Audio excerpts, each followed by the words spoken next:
Good morning, welcome to big debate. Shirdi సాయిబాబాను పూజించడం అంటే భూత ప్రేతాలను పూజించినట్టే అంటూ ద్వారకా పీఠాధిపతి స్వరూపానంద సరస్వతి చేసిన వ్యాఖ్యలు తీవ్ర దుమారాన్ని రేపుతున్నాయి. అంతేకాకుండా సాయి ఆలయాల్లో బ్రాహ్మణులెవ్వరూ పౌరోహిత్యం చెయ్యకూడదనే వ్యాఖ్యలపై సాయి భక్తుల్లో ఆగ్రహావేశాలు పెల్లుబుకుతున్నాయి. రోడ్ల మీదకొచ్చిన సాయి భక్తులు స్వరూపానందకు వ్యతిరేకంగా ఆందోళనలు చేపట్టారు. సాయిని ఎందుకు పూజించకూడదని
పలు ప్రాంతాల్లో ప్రెస్ మీట్ పెట్టి మరీ సాయిపై తీవ్ర స్థాయిలో వ్యాఖ్యలు చేశారు స్వరూపానంద. అసలు బాబా దేవుడే కాదని, ఎవరూ పూజించొద్దని సూచించారు ద్వారకా పీఠాధిపతి. షిరిడీలో సుదర్శన చక్రంతో కూడిన ఆలయాన్ని స్థాపిస్తామన్నారు.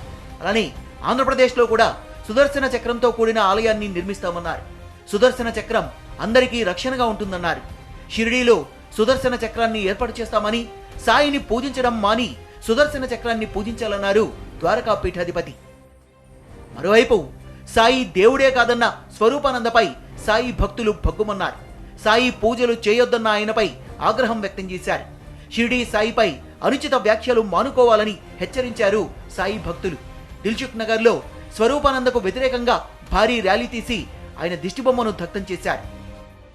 స్వరూపానంద సాయి భక్తులకు క్షమాపణలు చెప్పకపోతే తీవ్ర పరిణామాల్ని ఎదురుచూడాల్సి వస్తుందని హెచ్చరిస్తున్నారు. సాయిని ఆరాధించేవారు పెరగడాన్ని స్వామీజీలు జీర్ణించుకోవడం లేదన్నారు. అందుకే వివాదాస్పద వ్యాఖ్యలు చేస్తున్నారంటూ నిప్పులు చెరిగారు సాయి భక్తులు.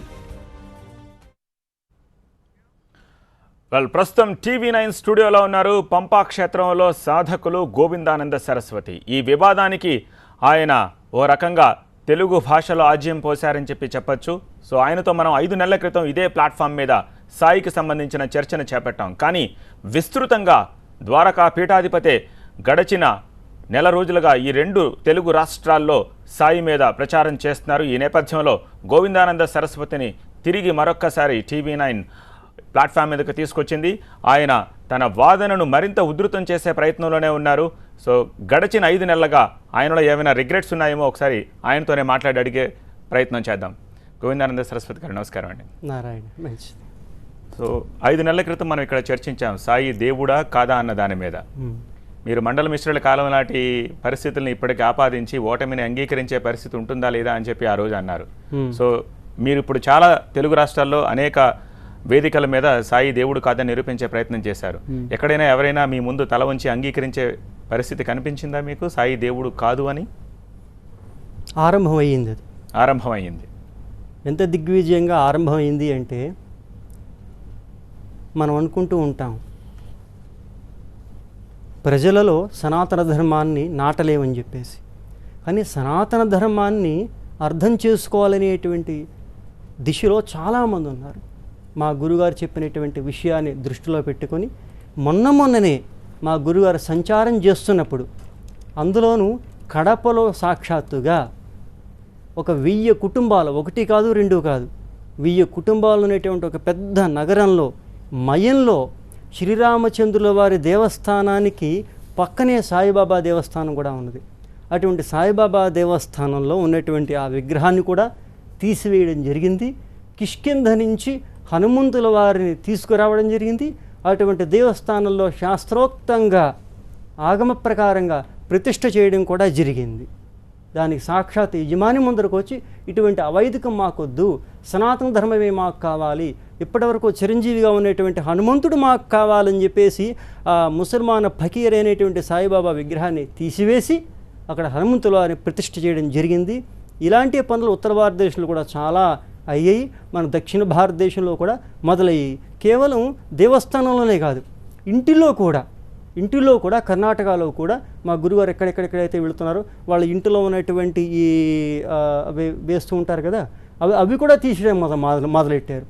జనాలకి చెప్పేవాళ్ళు ఉంటే వినేవాళ్ళు కూడా చాలామంది ఉన్నారు.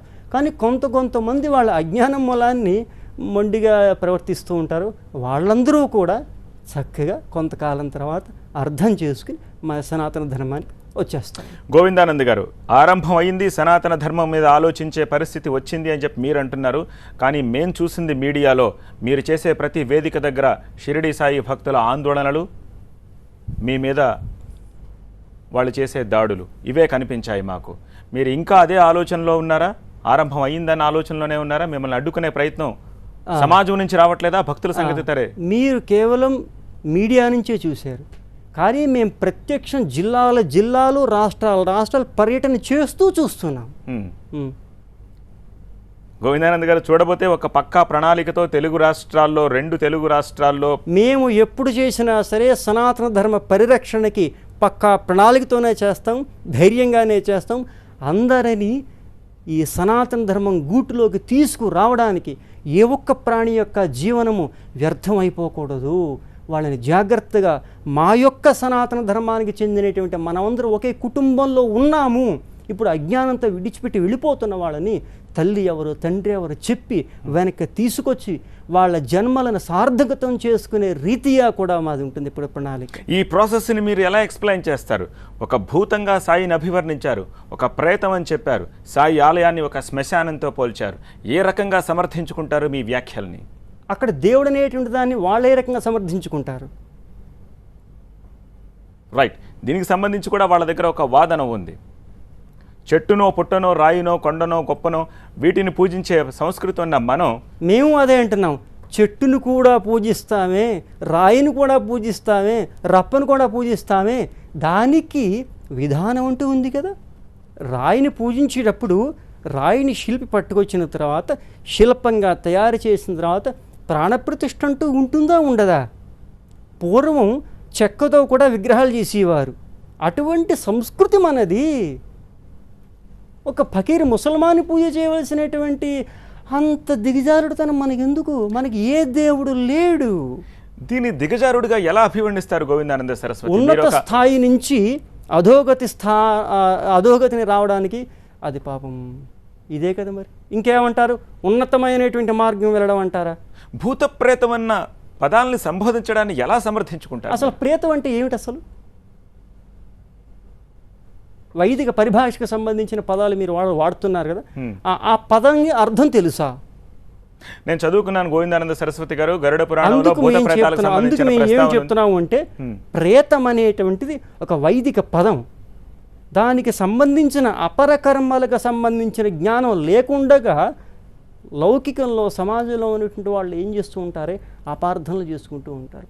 ఆ అపార్థనలని తొలగించడానికి మొట్టమొదటగా ఔషధం అనేటువంటిది నోటికి కటువుగా ఉన్నా సరే శరీరాన్ని అంతటిని స్వస్థతగా ఉంచుతుంది. అలాగే మా గురువుగారు చెప్పినా మేము చెప్పినా సరే సనాతన ధర్మంలో విషయం అనేటువంటిది శాస్త్రం ఏదైనా చెబితే అది కొద్దిగా కటువుగా ఉండొచ్చు, కానీ వాళ్ళ యొక్క జీవితాలని దృష్టిలో పెట్టుకొని అందరికీ మోక్షం అనేటువంటి ఫలం అందాలి అనేటువంటి. లేదంటే వాళ్ళు ఎవరిని పూజ చేసుకుంటే మాకేమిటి, వాళ్ళు ఎక్కడికి వెళితే మాకేమిటి, అలా అని కాకుండా సనాతన ధర్మానికి ఆదిశంకర భగవత్పాదుల వారి నుంచి వస్తూ కర్తవ్యాన్ని జగద్గురు శంకరాచార్యులు ఇచ్చారు. కాబట్టి ఇప్పుడు మా గురువుగారు ఆయన కర్తవ్యం చేయకపోతే ఆదిశంకర భగవత్పాదుల వారికి ద్రోహం చేసిన వారు అవుతారు. అటువంటి ద్రోహం మేము చేయలేం. సత్యాన్ని సత్యంగా చెప్పి జనాలని రక్షించుకోవాల్సిన కర్తవ్యం అది. ఈ ద్రోహం చిన్నజీయరో లేకపోతే జీయర్లో లేకపోతే శృంగేరి శారదాపీఠం వీళ్ళంతా చేస్తున్నారని చెప్పి మీరు ఇప్పుడు చెప్పదలుచుకుంటున్నారా? మేము మా కర్తవ్యాన్ని చేస్తున్నామని చెప్తాం, వాళ్ళ గురించి మేము ప్రస్తావన చేయటం లేదే. వాళ్ళు ధర్మ పరిరక్షణ కోసమే ఉన్నారు కదా. వాళ్ళ స్థాయిలో వాళ్ళు చేస్తున్నారు, మా స్థాయిలో మేము చేస్తున్నాం. ఎక్కడ జీయర్లు కానీ చిన్న జీయర్ కానీ లేకపోతే శృంగేరి చిన్న జీయర్ స్వామివారు కానీ ఆ తరలింగిని కార్యక్రమాలు పెట్టట్లేదా? శృంగేరి స్వామి వారు వాక్యార్థాలు పెట్టడం లేదా? కానీ అవి వాళ్ళెక్కడ మీరు సాయిని చూడటం లేదా? భూతమని ప్రేతమని సాయి ఆలయాన్ని శ్మశానం అని చెప్పి చెప్పట్లేదుగా. అవును, శంకరాచార్యుల వారు ఏదైనా చెప్తే ఇప్పుడు కాదు ఎప్పుడు కాదు ఎప్పుడైనా సరే, ఎప్పుడైతే మన భారతదేశంలో ధర్మానికి సంబంధించి ఏదైనా జ్ఞాని ఉంది అంటే ఇలాంటి పరిస్థితుల్లో, అతి గంభీరమైన పరిస్థితుల్లో నలుగురు శంకరాచార్యులు వారు కలిసి 4 ఆమనాయ మఠాల పీఠాల యొక్క సమావేశం కూడా అవుతుంది. ఒకే ఒకటి చెప్తాం. కొంతమంది అడుగుతూ ఉంటారు, మీ గురువారు ఏం చేశారో కేవలం సాయిబాబా గురించి మాట్లాడుతూ ఉంటారు కదా అని చెప్పేసి. ఇంతే కాదు, కేవలం మనం ఒక డబ్బాని ముందర పెట్టుకుని చూస్తూ ఉంటేనే కుదరదు. సమాజంలో ఏమవుతోందో సంచారం చేస్తూ ఉంటే తెలుస్తూ ఉంటుంది. అసలు ఇప్పుడు దక్షిణ భారతదేశంలో 17 లక్షల సంవత్సరాల క్రితం రామచంద్రుల వారు కట్టించినటువంటి రామసేతు రక్షింపబడింది. ఇప్పుడు మనకి చూడడానికి ఉంది, దర్శనం చేసుకోవడానికి ఉంది అంటే అది మా గురుగారి చర్య తీసుకోవడం మనల్ని. లేకపోతే ఇప్పటికి రామసేతుని ధ్వంసం చేసేద్దరు. దీని ఎవరు అడగటం లేదే. మీరు విషయం డైవర్ట్ చేస్తున్నారు. విషయం మా గురుగారు చేసిన విషయాన్ని చెప్తున్నా. అదే రకంగా అన్ని విషయాలు మేము చేస్తున్నటువంటి విషయాల గురించి మేము మాట్లాడతాం. ఇంకొకళ్ళు చేస్తున్న విషయం గురించి సంపూర్ణ పరిజ్ఞానం ఉంటే మట్టుకే మాట్లాడతాం. లేని మేము అలా కామెంట్ చేయగలం. షిరిడి సాయిబాబా గురించి అన్నారు, సంపూర్ణంగా మాకు ఇతిహాసం తెలుసు మాకు, కాబట్టి మాట్లాడతాం మేము. శృంగేరి స్వామి వారు అన్నారు, శృంగేరి స్వామి వారు దక్షిణ భారతదేశంలో ఆయన జగద్గురువులు. ఆయన వాళ్ళు ఏ మంచి కార్యాలు చేయటం లేదు చెప్పండి మీరు. వాళ్ళు మంచి కార్యాలు చేస్తున్నారు, నేను అదే చెప్తున్నాను. కానీ భూతాలు ప్రేతాలు లేకపోతే శ్మశానాలు అని చెప్పి ఇతరుల మనోభావాల్ని దెబ్బతీసే ప్రయత్నం, భక్తుల మనోభావాలను దెబ్బతీసే ప్రయత్నం ఎందుకంటే ఎవరూ చేయలేదు. శృంగేరి వారు మాట్లాడరు ఈ విషయంలో. ఎందుకు మాట్లాడరు అంటే గౌరవాలు ఉన్నాయి. ఏం గౌరవం అంటే దక్షిణ శంకర భగవత్పాదుల వారు 4 ఆమనాయ పీఠాలని స్థాపిస్తూ ఉన్నారు.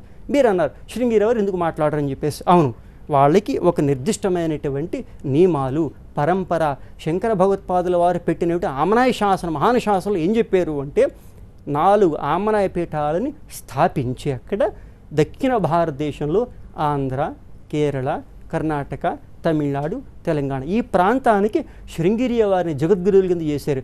ఈ ప్రాంతంలో ఎటువంటి ధర్మానికి సంబంధించిన మీరు జగద్గురువులు, ఇక్కడ ఎటువంటి ఆచార విచార సాంప్రదాయాలకు సంబంధించినా సరే మీరు ముందర నడిపిస్తూ ఉండాలి అని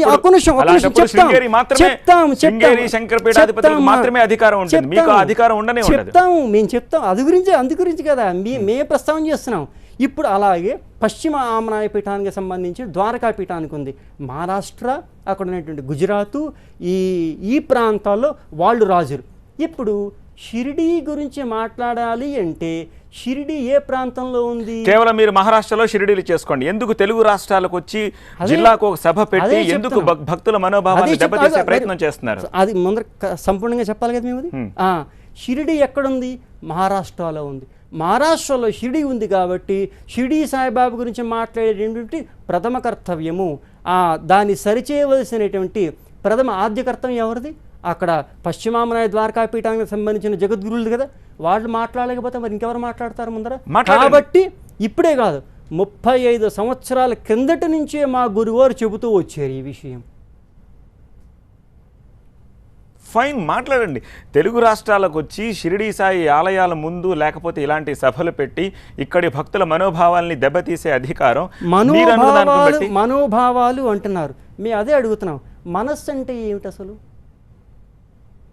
మనోభావన అని పదాలు అందరూ తెగ ఉపయోగించేస్తూ ఉంటారు. అసలు మనస్సు అంటే అంటే మనకి ఇష్టం వచ్చినట్టుగా చేస్తే అది ప్రమాణం అయిపోతుందా, శాస్త్ర సమ్మతం అయిపోతుందా? అంటే మనస్సు ముఖ్యమా, ఆచారం ముఖ్యమా? మనస్సు ముఖ్యం కాదు, మేము అదే అంటున్నాం. మనకి ప్రమాణం, శాస్త్ర ప్రమాణంగా నడుచుకుంటూ ఉండాలి. మనస్సు చాలా చెబుతూ ఉంటుంది, అన్నీ చేసేస్తూ ఉంటామా? నా మనస్సు చెప్తోంది శాస్త్ర ప్రమాణంగా నడుచుకుందాం, మీరు అన్నట్టుగా శాస్త్ర ప్రమాణంగా నడుచుకుందాం. ఓకే, శివుడిని ఏం చెప్తారు? మీరు శ్మశానంగా పోల్చారే షిరిడీ సాయిబాబా ఆలయాన్ని. శివుడు మరుభూమిలో ఉంటాడే, అక్కడ భస్మం రాసుకుని ఉంటాడే. శివుడు ఉంటాడు, ఫకీర్ ముసల్మాన్ కాదే.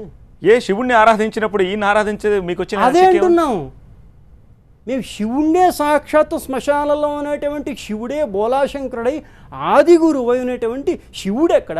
ఫకీర్ ముసల్మాన్, ఆయనకి లింక్ కలుపుతారే, ఏమిటి విధానం ఇది? ఇక్కడ ఫకీరు ముసల్మాను అన్న ప్రస్తావన ఎందుకు వస్తోంది?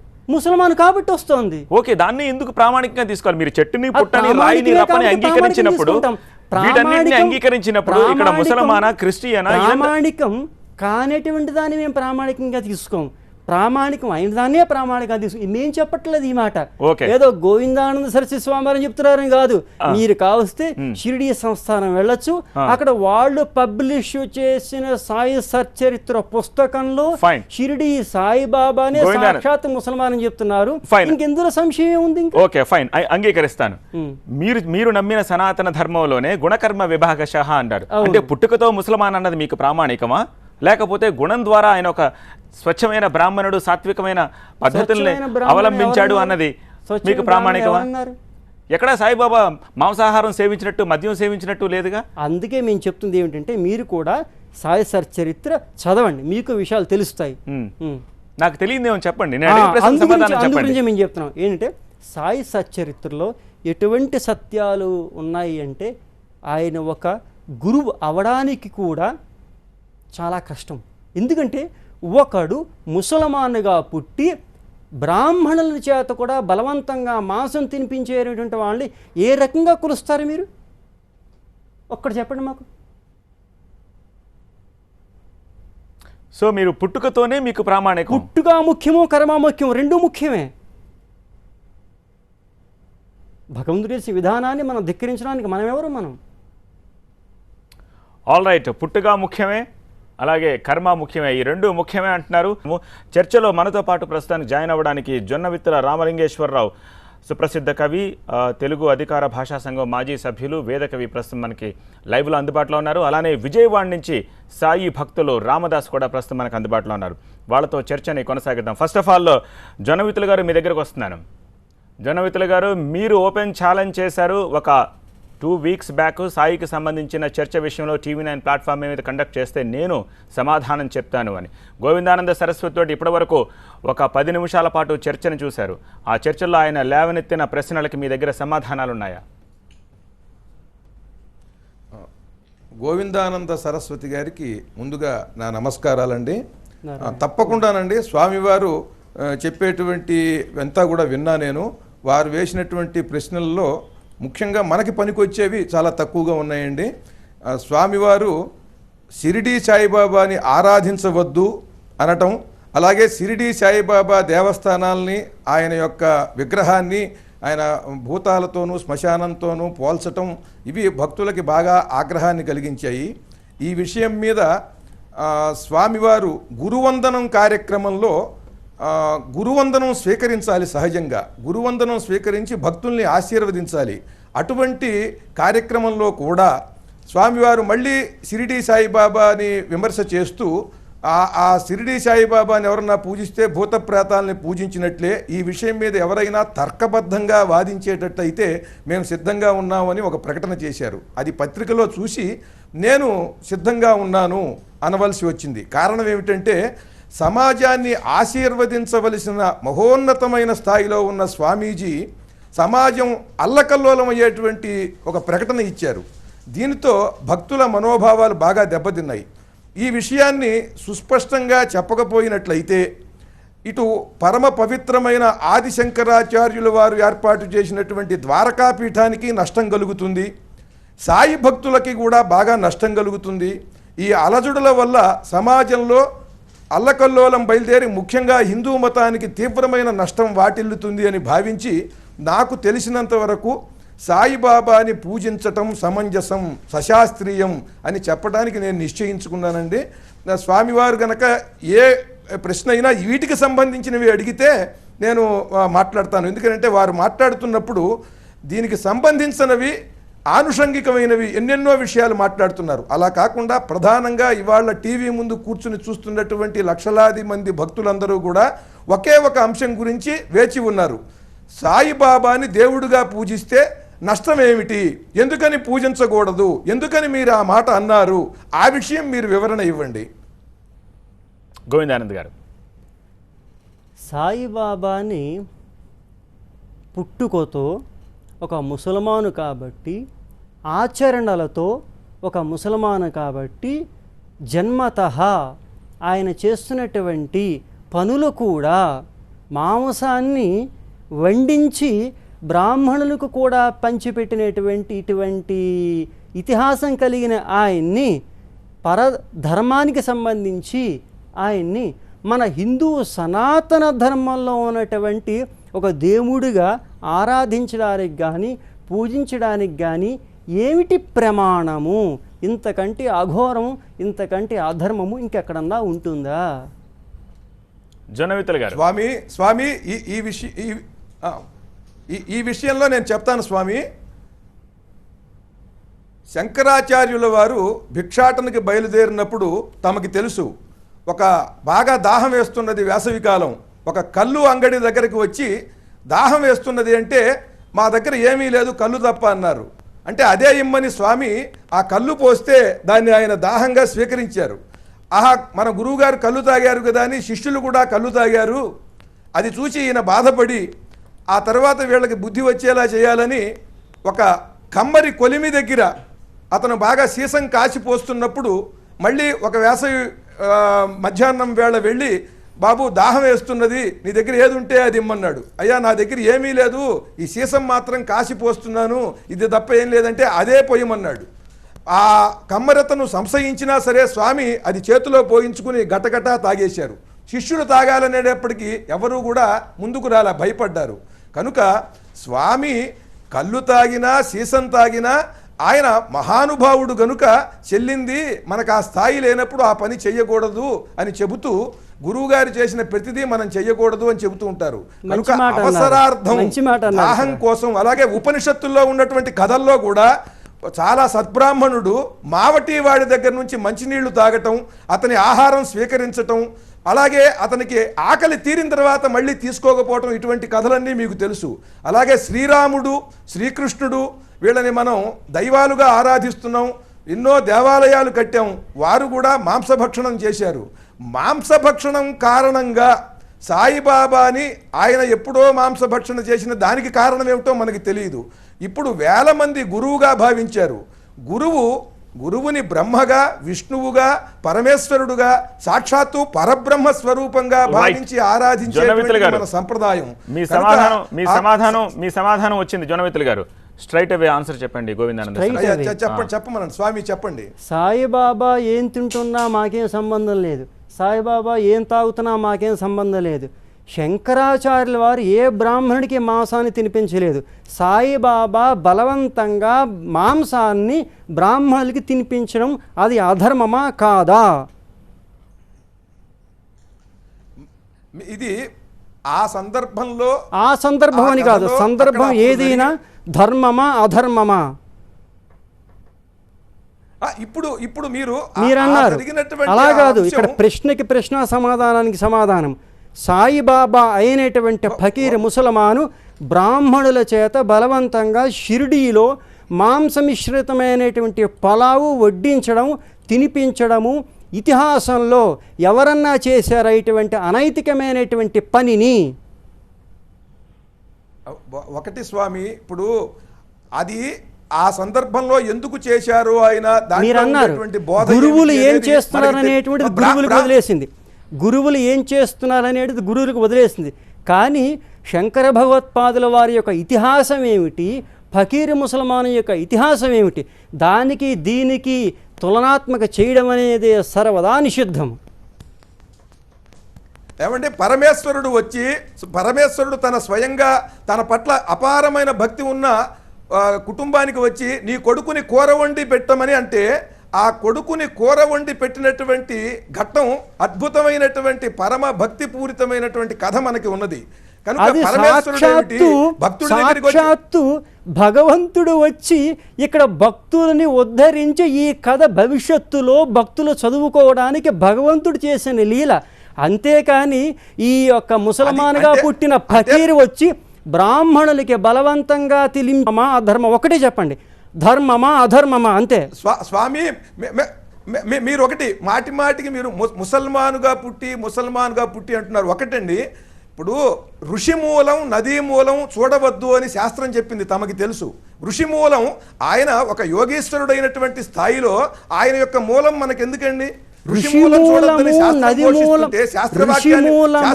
ఋషిమూలము నదిమూలము చూడొద్దు అంటే ఇలాంటి సందర్భాల్లో చూడాలి, ప్రతి సందర్భంలోనూ కాదు. ఎప్పుడైతే ధర్మాలకి జ్ఞాని వస్తుందో అటువంటప్పుడు చూడాల్సిన సందర్భం, లేదంటే పుట్టుపూర్వోత్తరాల గురించి తెలియనటువంటి వారి గురించి మనం ఏ రకంగా చెప్తాం. ఈ సందర్భంలో చూడవలసినటువంటి పరిస్థితి ఇది. ఎందుకంటే వాళ్ళ యొక్క ఇతిహాసం నలుగురికి తెలియాలి కాబట్టి. ప్రతిదాన్ని ఋషిమూలం గురుమూలం తెలియకుండా మనం దాని సిద్ధాంతాన్ని ముందర పక్కన పెట్టుకొస్తే రోజుకో గురువు మొదలు పెడుతూ ఉంటాడు. వాడు అలాగే అంటాడు, ఋషిమూలం చూడకూడదు, నది మూలం చూడకూడదు, కాబట్టి నన్ను గురు ఎందుకు ఒప్పుకోమని. మీరు ఒప్పుకుంటారా? అంటే ఇప్పుడు ఒకటి స్వామి, మీరు మాట్లాడేటువంటి మాటలలో మీరు సమాజాన్ని అల్లకల్లోలం చేసేటువంటి పరిస్థితి ఏర్పడుతున్నది. ఇది సమాజం అల్లకల్లోలం చేసేటువంటి పరిస్థితి కాదు. సమాజాన్ని అల్లకల్లోలం చేసినటువంటి వాళ్ళు కొంతమంది ఉన్నారు ఇంతకు ముందర. దానికి ఒక ప్రక్షాళన కార్యక్రమం అవుతోంది. రమణానంద మహర్షి, ఇంకా చాలామంది ఉన్నారు. చలో షిరిడి, ఇలాంటి అవైదిక కార్యక్రమాలు పెట్టి సమాజాన్ని అల్లకల్లోలాలు చేసినటువంటి వాళ్ళ యొక్క దానికి ప్రక్షాళన మొదలవుతోందే తప్ప శంకరాచార్యుల వారు ఎప్పుడు అల్లకల్లోలాలు చేసే సిద్ధాంతాలు చెప్పరు. శంకరాచార్యుల వారు చెప్పేటువంటిది ఒకటే ఒకటి సిద్ధాంతం, మనమందరూ ఒకటి, ఆత్మస్వరూపము అనే సిద్ధాంతం వాళ్ళు చెప్తారు. కానీ అవైదిక సిద్ధాంతాలు అనేటువంటిది వాళ్ళ నోటంపట రాదు. ఎందుకు అంటే అస్మత్పీఠ సమారూఢ, దానికి లక్షణాలు విద్వత్ పరిషత్తులో వాళ్ళు ముందర ఉండే పరీక్షింపబడి మా గురువుగారి నుంచి ఒక్క విషయమే చెప్తాం. సామాన్యమైనటువంటి వాళ్ళ దగ్గర వాళ్ళు తర్ఫీజు పొంది ఆ స్థానానికి వచ్చారంటే ఎటువంటి వారి దగ్గర జ్యోతిష్ పీఠంలో ఉన్నటువంటి బ్రహ్మానంద సరస్వతి స్వామి వారి దగ్గర శిష్యర్కం చేశారు. ద్వారకా జగదురు శంకరాచార్యులు అయినటువంటి అభినవ సచ్చిదానంద తీర్థ మహాస్వామి వారి దగ్గర శిష్యర్కం చేశారు. ధర్మ సామ్రాట్ అయిన కరపాత్ర మహాస్వామి వారి దగ్గర శిష్యర్కం చేశారు. అఖండానంద సరస్వతి, అటువంటి వాళ్ళు ఏదైనా చెబితే ధర్మ మార్గంలోనే చెబుతారు. కాబట్టి మా గురువు గారు ఏం చెప్పినా సరే అది ధర్మంగానే చెబుతారు. వాళ్ళు చెప్పేటువంటి విషయంతో గురించి కానీ లేకపోతే ఆయన ఎడ్యుకేషన్ సంబంధించి కానీ ఇక్కడ ఎవరు చర్చ చేయట్లేదు, ఎవరు మిమ్మల్ని ప్రశ్నించట్లేదు, ఆయన ఉనికిని ఎవరు ప్రస్తావించట్లేదు. సమస్య అది కానే కాదు. ఒకసారి విజయవాడ వెళ్దాము. విజయవాడ నుంచి సాయి భక్తుడు ఒక నిమిషం ఉండండి. ఒకసారి విజయవాడ వెళ్దాము. విజయవాడలో సాయి భక్తుడు రామదాసు ప్రస్తుతం ఈ విషయంపై మనతో చర్చలో పార్టిసిపేట్ చేసేందుకు లైవ్ లో సిద్ధంగా ఉన్నారు. రామదాస్ గారు మీరు చర్చను చూస్తున్నారు. సో గోవిందానంద సరస్వతి సంధించిన ప్రశ్నలకు మీ దగ్గర ఏ సమాధానం ఉంది? ఉన్నాయండి, చెప్పండి. జై సాయిరామ్.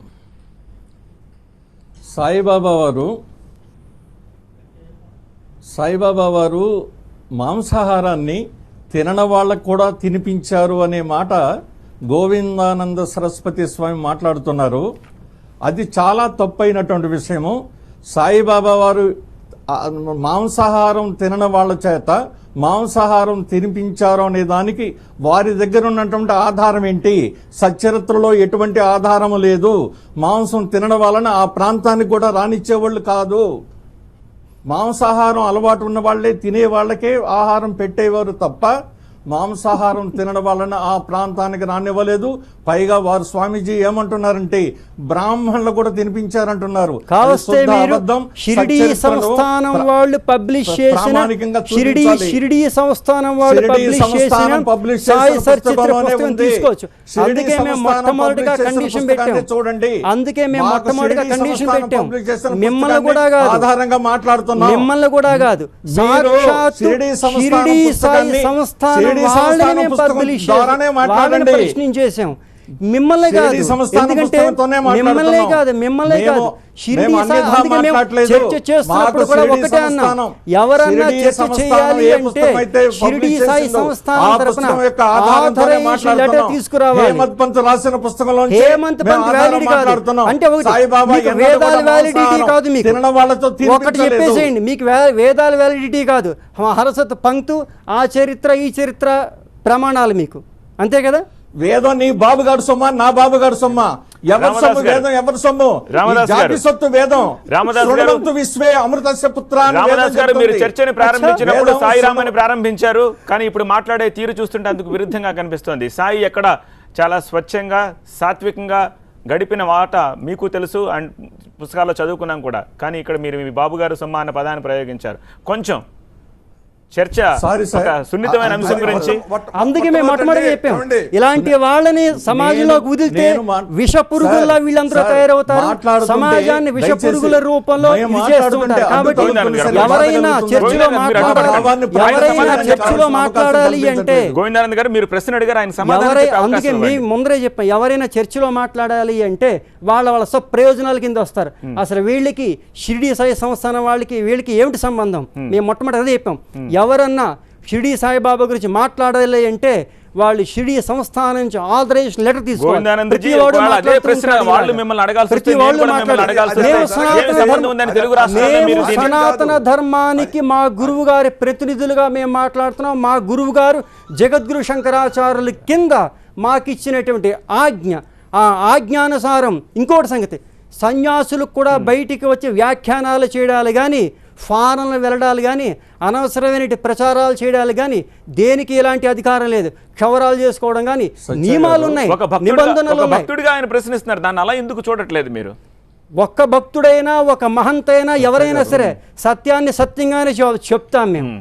మా గురువు గారు మాకు ఇచ్చిన అధికారం, ధర్మానికి ఎక్కడా చ్యుతి కాకూడదు, అవైదిక మార్గం పెరగకూడదు. అందుకే షిరిడి కూడా మమ్మల్ని పంపించారు, అక్కడ కూడా ఖండన చేసాం. అక్కడే కాదు, సకల భారతదేశంలో ఎక్కడైనా సరే మేము ఖండన చేస్తాం, అవైదికం ఎక్కడ వచ్చినా సరే. అది మా గురువుగారు మాకు ఇచ్చిన అధికారం అది. ఓకే, సో మీరన్న వేదాలు ఎవరి సొత్తు? ధర్మం అంటే కొంతమంది పెత్తనంతో నడిచే ఒక కార్యక్రమంగానే చూడాల్సిన అవసరం ఇప్పుడు కనిపిస్తుంది. మేము అంటున్నది ఏమిటి అంటే వేదాలు ఉన్నది ఎవరి గురించి? లోక కళ్యాణం గురించే కదా. అబ్సల్యూట్లీ. ఇప్పుడు వేదాలు ఎంతమందికి ఉపయోగపడట్లేదు ఒక్కటి చెప్పండి. వేదాలు ఎంతమందికి ఉపయోగపడట్లేదు మీరు చెప్పండి. ఏ దేవస్థానానికి వెళితే అక్కడ ఉన్నటువంటి బ్రాహ్మణులు వేద మంత్రాలతో సంకల్పం చెప్పి లోక కళ్యాణం గురించి పూర్తి చేయటం లేదు చెప్పండి. వేదాలు లోక కళ్యాణం గురించి ఉపయోగించటం లేదా? అందుకు మేము ఉన్నాం, జగద్గురు శంకరాచార్యులు వారు ఉన్నారు. సత్య గారు చెప్పండి, రామదాస్ గారు చెప్పండి. ఇలాంటి చర్చలకు కాదు, చర్చ చేస్తే ప్రామాణికమైన ప్రశ్న ఉండాలి. ఒక ప్రామాణికం ప్రశ్న లేదు, ఒక ప్రామాణికమైన సిద్ధాంతం లేదు, ప్రామాణికమైన ప్రమాణం లేదు. దానికి అందుకు మీరు అవకాశం ఇవ్వట్లేదు గోవిందానందజీ. ఒక్కసారి రామదాస్ గారు చెప్పండి, మాట్లాడడానికి అవకాశం రామదాస్ గారు చెప్పండి. It's your time. శృణువంతు విశ్వే అమృతస్య పుత్రాన్ని వేదం చెబుతుందండి. ఓ అమృత పుత్రులారా అని చెప్పేసి ఈ బ్రహ్మాండంలో ఉన్నటువంటి సర్వ ప్రాణికోటిని ఉద్దేశించి మాట్లాడుతుందండి. జాతి కుల మత వయో వృద్ధ భేద రహితంగా ఈ భూమి మీద ఉన్నటువంటి సర్వ ప్రాణికోటి కూడా వేదాన్ని స్వీకరించడానికి అర్హత ఉన్నదండి. ఆ వేద విజ్ఞానాన్ని పొందడానికి స్వీకరించండి, కానీ అర్హత ఉందండి. స్వీకరించండి. వేదాన్ని మేము భ్రష్టు పట్టిస్తామంటే మేము ఊరికనే కూర్చోం. అదే జరుగుతోంది. ఒకటే ఒకటి, ఇప్పుడు గాయత్రి మంత్రాన్ని మీరు ఎందుకు కలుషితం చేస్తున్నారు? గాయత్రి మంత్రాన్ని మీరు ఎందుకు కలుషితం చేస్తున్నారు? గాయత్రి మంత్రాన్ని మీరు కలుషితం చేశారా లేదా? గాయత్రి మంత్రాన్ని మీరు కలుషితం చేశారా లేదా? గాయత్రి మంత్రాన్ని కలుషితం చేస్తున్నారా లేదా? తీసుకోవడానికే అర్హత లేదంటున్నారు. గాయత్రి మంత్రాన్ని మీరు కలుషితం చేస్తున్నారా లేదా? ఒకటి చెప్పండి. సాయి భక్తులందరూ కలిసి గాయత్రి మంత్రాన్ని అడుగుదాం ప్లీజ్. సాయిబాబా వారు మాంసాహారం తినడం వాళ్ళ చేత మాంసాహారం తినిపించలేదు. సాయిబాబా వారు అట్లా మాంసం తినిపించారని ఆరోపణ చేయటం కూడా చాలా తప్పు. రెండోది, వేదం సర్వ ప్రాణికోటికి పొందొచ్చు, ఆ జ్ఞానాన్ని పొందొచ్చు, దాన్ని స్వీకరించవచ్చు. ఒక కథ వినండి.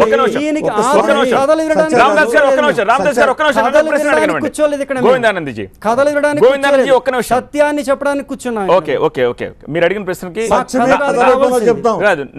నాకు కూడా ఒక ప్రశ్న సమాధానం. సత్యమే. ఒకవేళ రామదాస్ గారు ఒక్క నిమిషం, సాయి నిజంగానే మీరు అన్నట్టుగా వాళ్ళ సంస్థానం వాళ్ళు రాసినట్టుగానే ఆయనే మాంసాహారాన్ని వడ్డించారు అనుకుందాం. తిన్నవాళ్ళు ఏం చిన్నపిల్లలు కాదుగా, వాళ్ళ ఇష్టంగా ఏం తినరుగా. తిన్నవాళ్ళని మీరు ప్రశ్నించట్లేదే. తిన్న బ్రాహ్మణులకి ఒకవేళ ఇష్టమై తిన్నారేమో, మీరు బ్రాహ్మణులు నిందించట్లేదే. ఇక్కడ పెట్టిన సాయి గురించి ఎందుకు మాట్లాడుతున్నారు? ఇదంతా మీకు ఎప్పుడు తెలుస్తుంది? ఎప్పుడు తెలుస్తుంది? సంపూర్ణంగా సాయి సచ్చరిత్ర చూస్తే తెలుస్తుంది. మేము చూసి, అంటే సాయి బలవంతంగా తినిపించాడని అందుకే వినండి, అందుకే మేము షిరిడి వెళ్ళాం, ఇవన్నీ ప్రశ్నిద్దామని చెప్పేసి. మీకు అక్కడ ఎవరు చెప్పారు బలవంతంగా ఆ రోజు సాయి మా వాళ్ళతోటి మాంసాహారం తినిపించారు అని ఎక్కడైనా చెప్పారా? మీరు కావస్తే పుస్తకాలు చూసుకోవచ్చు. పుస్తకాలు చూసుకో. సో పుస్తకంలో సాయి సంస్థానం వాళ్ళు ప్రచురించిన పుస్తకంలోనే షిరిడి- బలవంతంగా అది చెప్తున్నా, వీళ్ళకి ఎవ్వరికీ తెలియదు. షిరిడి సాయి సంస్థానం గురించి ఈ సత్యాలు వెలుగులోకి వచ్చిన తర్వాత భరించలేకపోతున్నారు పాపం సత్య గారు. ఇంకా కొంతమంది ఏమైందంటే అసలు పుస్తకాలని మూసేసి వాళ్ళకి కావలసిన రీతిగా పుస్తకాలు పబ్లిష్ కూడా చేశారు. ఇవన్నీ అడగడానికి మేము షిరిడి వెళ్ళాం. మేం కాదు, అక్కడ ఏమవుతుందో అసలు మీకు తెలుసా? అక్కడ కరెక్టే, మీరు ఇష్యూని డైవర్ట్ చేస్తున్నారు. డైవర్ట్ చేయడం పాయింట్ పాయింట్ అడుగుతున్నాం. పాయింట్ టు పాయింట్ వాళ్ళకి అవకాశం ఇవ్వట్లేదు. నేను అడిగితే మీరు పాయింట్ డైవర్ట్ చేస్తున్నారు. ఓకే ఓకే, ఇదంతా మీకు ఎప్పుడు తెలుస్తుంది అన్నారు. క్షమించాలి, ఇలా అంటున్నానని క్షమించండి. మీకు మాంసాహారం పెడితే మీరు తీసుకుంటారా? క్షమించండి, క్షమించండి, దీనికి సమాధానం చెప్పండి. మీకు మాంసాహారం పెడితే మీరు తీసుకుంటారా? ఒక్క నిమిషం. అక్కడ ఏ పాయింట్ అయినా సరే పాయింట్ టు పాయింట్ మాట్లాడటంలో అక్షరాలు కూడా తప్పు రాకూడదు. ఎందుకంటే సమాజం చూస్తుంది కాబట్టి. అందు గురించే ప్రతి దాని గురించి మేము పట్టుకుంటూ ఉంటాం. షిరిడి సాయిబాబా అక్కడ మాంసం మిశ్రితమైనటువంటి పలావుని అందరికీ వడ్డించవలసినటువంటి అవసరం ఏముంది? అసలు మాంసం అన్ని భూతాలలో మంచిని చూసేవాళ్ళు మాంసాన్ని వడ్డించడం అనేది అవసరం ఏమొచ్చింది అసలు? ఆయన సమాధానం చెప్తున్నారు. మాంసం తినే వాళ్ళకి మాంసం పెడితే వచ్చే తప్పేమిటి అని. మాంసం తినే వాళ్ళకి మాంసం వడ్డిస్తే తప్పేంటి? తినడం వాళ్ళకి వడ్డిస్తే తప్పు, కానీ తినే వాళ్ళకి వడ్డిస్తే తప్పేంటి? కూడా అదే ఇదే అనాలి. నాయన మాంసం అనేటువంటి తామసికము. ఒక ప్రాణికి మనం నష్టం పోలిసి మనం ఉద్ధరించుకునేది ఏమీ లేదు. మాంసం వదిలి చక్కగా బయటికి రెండనే ప్రవచనం చెప్పాలి, కానీ మాంసం తినే వాళ్ళని ప్రోత్సహిస్తూ ఇదేం ధర్మం? అసలు ముసల్మాన్గా పుట్టినటువంటి వాళ్ళని తీసుకొచ్చి శంకరాచార్యులు వారు కళ్ళు అనేది తామసికము, మనం తాకూడదు, మీరు తాకండి అని శిష్యులకి చెప్పలేదు, ఆయన తాకుండా ఉండలేదు. సినిమాలు చూసి చెప్తారా? శంకర దిగ్విజయం ఆయన ఎత్తారు. ఒకవేళ అది నిజమైతే మేము చెప్తున్నాం, మీరు సినిమాలు చూసి శంకర దిగ్విజయం శంకరాచార్యుల వారి ఇతిహాసాన్ని తెలుసుకుంటాము అంటే అంతకంటే మూఢత్వం ఇంకేం ఉండదు. ఎందుకంటే ఇప్పుడు ఇతిహాసమే కాదు, విద్యా విధానమే కాదు, అన్నీ అలాగే తయారవుతున్నాయి. ఇంతే కాదు, సాయి సచ్చరిత్రలో సాయిబాబా వారు మాంసాహారం తినడం వాళ్ళ చేత మాంసం తినిపించినట్లుగా ఎక్కడానూ లేదు. అది రుజువు చేస్తారా? మీరు అది మీరు రుజువు చేయగలుగుతారా? అది మీరు రుజువు చేయలేరు. సాయిబాబా గురించి సాయి భక్తుడిగా ఆయన ప్రశ్నిస్తున్నారు, సాయి భక్తుడిగా మాట్లాడుతున్నారు. వాల్యూ లేని ప్రశ్నలు అవన్నీ. అందుకే మేము ఏమన్నా అంటే ఒకటి మీరు మాట్లాడే మాటకు వాల్యూ లేదు, మీరు మాట్లాడే మాటకు వాల్యూ లేదు. కారణం ఏంటంటే అసంబంధమైనటువంటి ప్రశ్నలు వేస్తున్నారు, సందర్భానుసారంగా మాట్లాడలేదు, టాపిక్ మీరు మాట్లాడవలసిన ప్రశ్న జవాబు కాదు. భక్తులకు సమాధానం చెప్పండి. మీరు వచ్చేసి టీవీ యాంకర్ అంటే ఒప్పుకుంటారా? ఇప్పుడు ఆథరైజేషన్ అంటారు. మీకు ఆథరైజేషన్ ఎవరు ఇచ్చారు? సాయి దేవుడు కాదు అని చెప్పి చెప్పడానికి. మా గురువు గారి దగ్గర అలాగే వాళ్ళు ఏదో ఒక పరంపరలో వచ్చారు, దాని ప్రకారం చెప్పుకుంటున్నారు. పరంపర ఏమిటి? షిరిడి సాయిబాబాకి ఆయనకి సంబంధం ఏంటి చెప్పండి? ఆయన ఒక భక్తుడు అండి, ఆయనకి సంబంధం ఏమిటని చెప్పి ఎలా అడగలుగుతారు మీరు? భక్తుడు అంటే భక్తుల్లా ఉండాలి, అంతేగాని సమాజం దగ్గరకు వచ్చి తల్లికి బిడ్డకి సంబంధం ఏంటండి? తల్లికి బిడ్డకి సంబంధం ఏంటి? తల్లికి బిడ్డకి సంబంధం ఏంటి? సమాధానం చెప్పండి. భక్తి కావస్తే మనసులో తల్లి బిడ్డకి సంబంధం ఏంటని అడుగుతారా? ఏ తెలివి తక్కువ వాడు కూడా తల్లి బిడ్డ సంబంధం అడగడండి. మీరు అడుగుతున్నారు తల్లి బిడ్డ సంబంధం ఏంటని. సమాజానికి వచ్చి నేను ఒక ధర్మ ప్రచారకులుగా అదిగా నేను ప్రచారం చేస్తామంటే కుదరదు. ఇక్కడ ఆయన అడుగుతున్నారు తండ్రి బిడ్డకి ఏమిటి? మీరు అధర్మ ప్రచారం చేస్తున్నారు, సమాజాన్ని కల్లోలపరుస్తున్నారు, సమాజంలో శాంతిని పోగొడుతున్నారు, సమాజంలో బుద్ధి భేదం చేస్తున్నారు. మార్గంలో నడవండి, సరైన మార్గంలో పెట్టండి, ప్రజలకు హితం చేకూర్చండి. అంతే తప్ప ప్రజలు ఇబ్బంది పెట్టద్దు, ప్రజలను ఇబ్బంది పెట్టి మార్గదర్శకులుగా ఉండాలి తప్ప మార్గ విచ్ఛేదకులుగా ఉండకూడదు.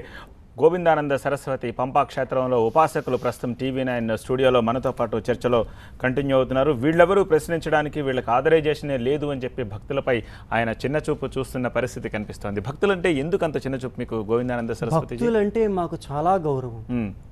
మరి భక్తులంటే ఒకటి అసలు ముఖ్యంగా భక్తుల యొక్క స్థానం ఏమిటంటే భగవంతుడు సాక్షాత్తుగా తాను రక్షిస్తూ ఉంటాడు. మరి అటువంటిప్పుడు వాళ్ళు మిమ్మల్ని ప్రశ్నిస్తున్నప్పుడు వినండి, అదే మేము చెప్తున్నాం కదా, భక్తుడు అంటే సద్భక్తుడై ఉండాలి. అంటే వీళ్ళు సద్భక్తులు కాదని మీ అభిప్రాయమా? ఫకీర్ ముసల్మాన్ని దేవుడిగా కొలిచే వాళ్ళు సద్భక్తులు అవుతారా? ఒక్క నిమిషం గోవిందానంద్ గారు. సద్భక్తులు అంటే అధికంగా సూఫీ సాంప్రదాయానికి చెందిన మహమ్మదీయులు సాయిబాబాను గురువుగా పరిగణించడం జరుగుతున్నది. మెహర్ బాబా సాయిబాబాను కుతుబ్-ఏ ఇర్షాద్ అంటే అత్యుత్తమమైన కుతుబ్ అని అభివర్ణించారు. జొరాస్ట్రియాన్ మతానికి చెందిన నానీ ఫాల్కీవాలా, హోమీ బాబా వంటి ప్రముఖులు కూడా సాయిబాబాను విశ్వసించారు.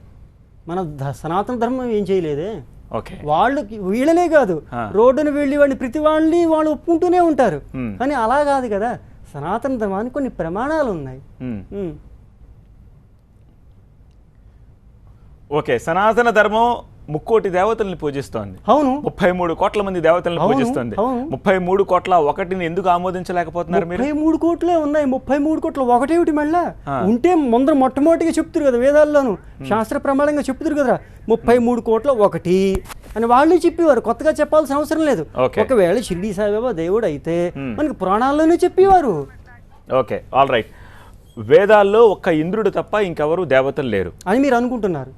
ఉన్నారా? ఉన్నారు. మీరు చెప్పండి, ఎక్కడున్నారు చెప్పండి. వరుణుడు లేడా? వేదాల్లో ఉన్నారా? వరుణుడు లేడా? ఓకే, ఏ పర్వంలో ఉన్నారు?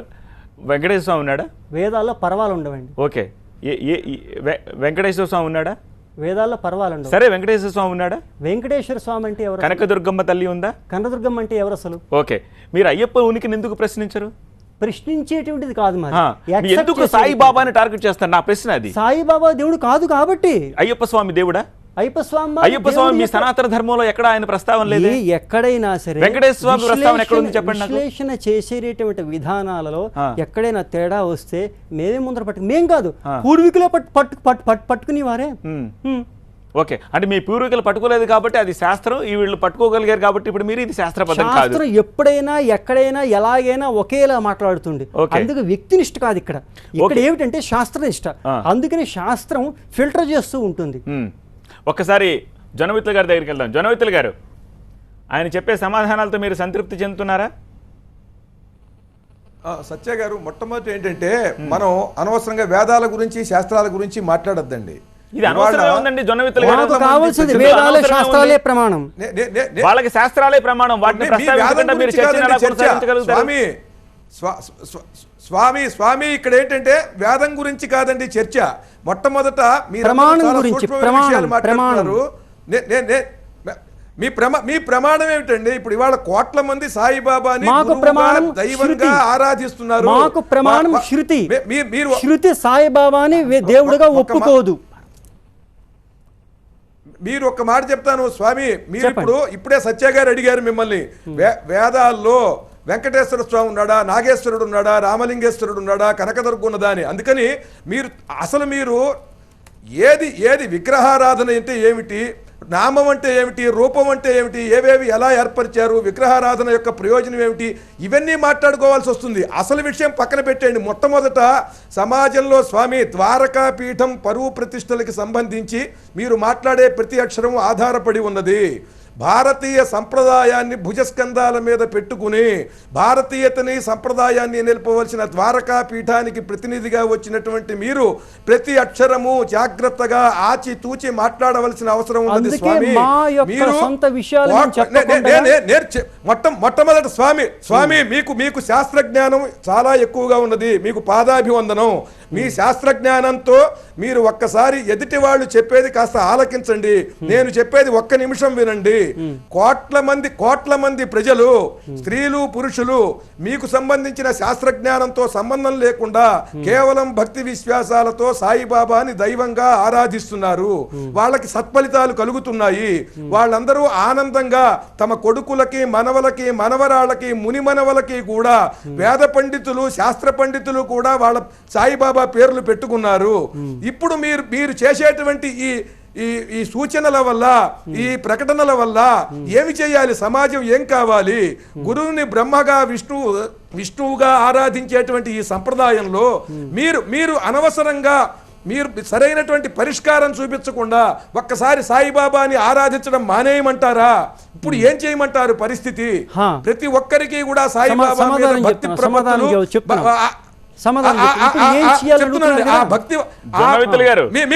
ఇంకొక మాట చెప్తాను స్వామి. ఇప్పుడు మీ ద్వారకాపీఠం గురించి ఆంధ్ర తెలంగాణలలో 100కి 5 కూడా తెలియదు.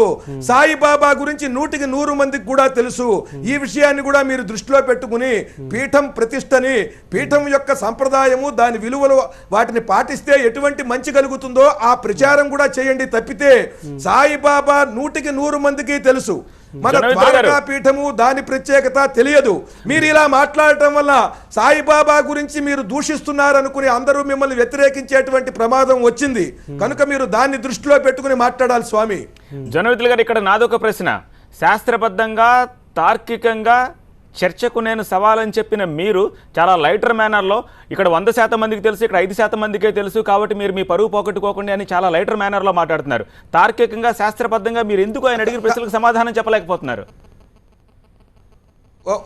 ఒక్క మాట చెప్తాను మీకు సత్య గారు, చెప్పండి. ఇక్కడ చర్చ ఏమిటంటే ఆయన అడిగిన ప్రశ్నలు కాదండి. ఆయన అడిగిన ప్రశ్నలు ఏమిటి? సాయిబాబా మాంసం తిని మాంసం పెట్టాడు ఇదా? ఇవాళ మీకు కోట్ల మంది భక్తి విశ్వాసాలతో బాబాని ఆరాధిస్తున్నారండి. ఆయన జీవితంలో జరిగిన ఎప్పుడో ఒక సన్నివేశాన్ని తీసుకొచ్చి అది చూపించి మీరందరూ ఆయన మీరు భక్తిని పోగొట్టుకోండి అని అంటే ఎవరు ఒప్పుకోరు. పైగా మనం ఆరాధించేటువంటి దైవాలందరూ కూడా మాంసభక్షణం చేశారు. అనేక సమయాల్లో భక్తులను కూడా పరీక్షించడానికి వచ్చి నీ కొడుకుని కూర వండి పెడితే తింటానన్నటువంటి పరమేశ్వరుడి కథలు ఉన్నాయి. కనుక ఇవి చాలా చిన్నమైనటువంటివి. మహిమల ముందు, విశ్వాసాల ముందు మీరు చెప్పేటువంటి సందేహం చాలా చిన్నది.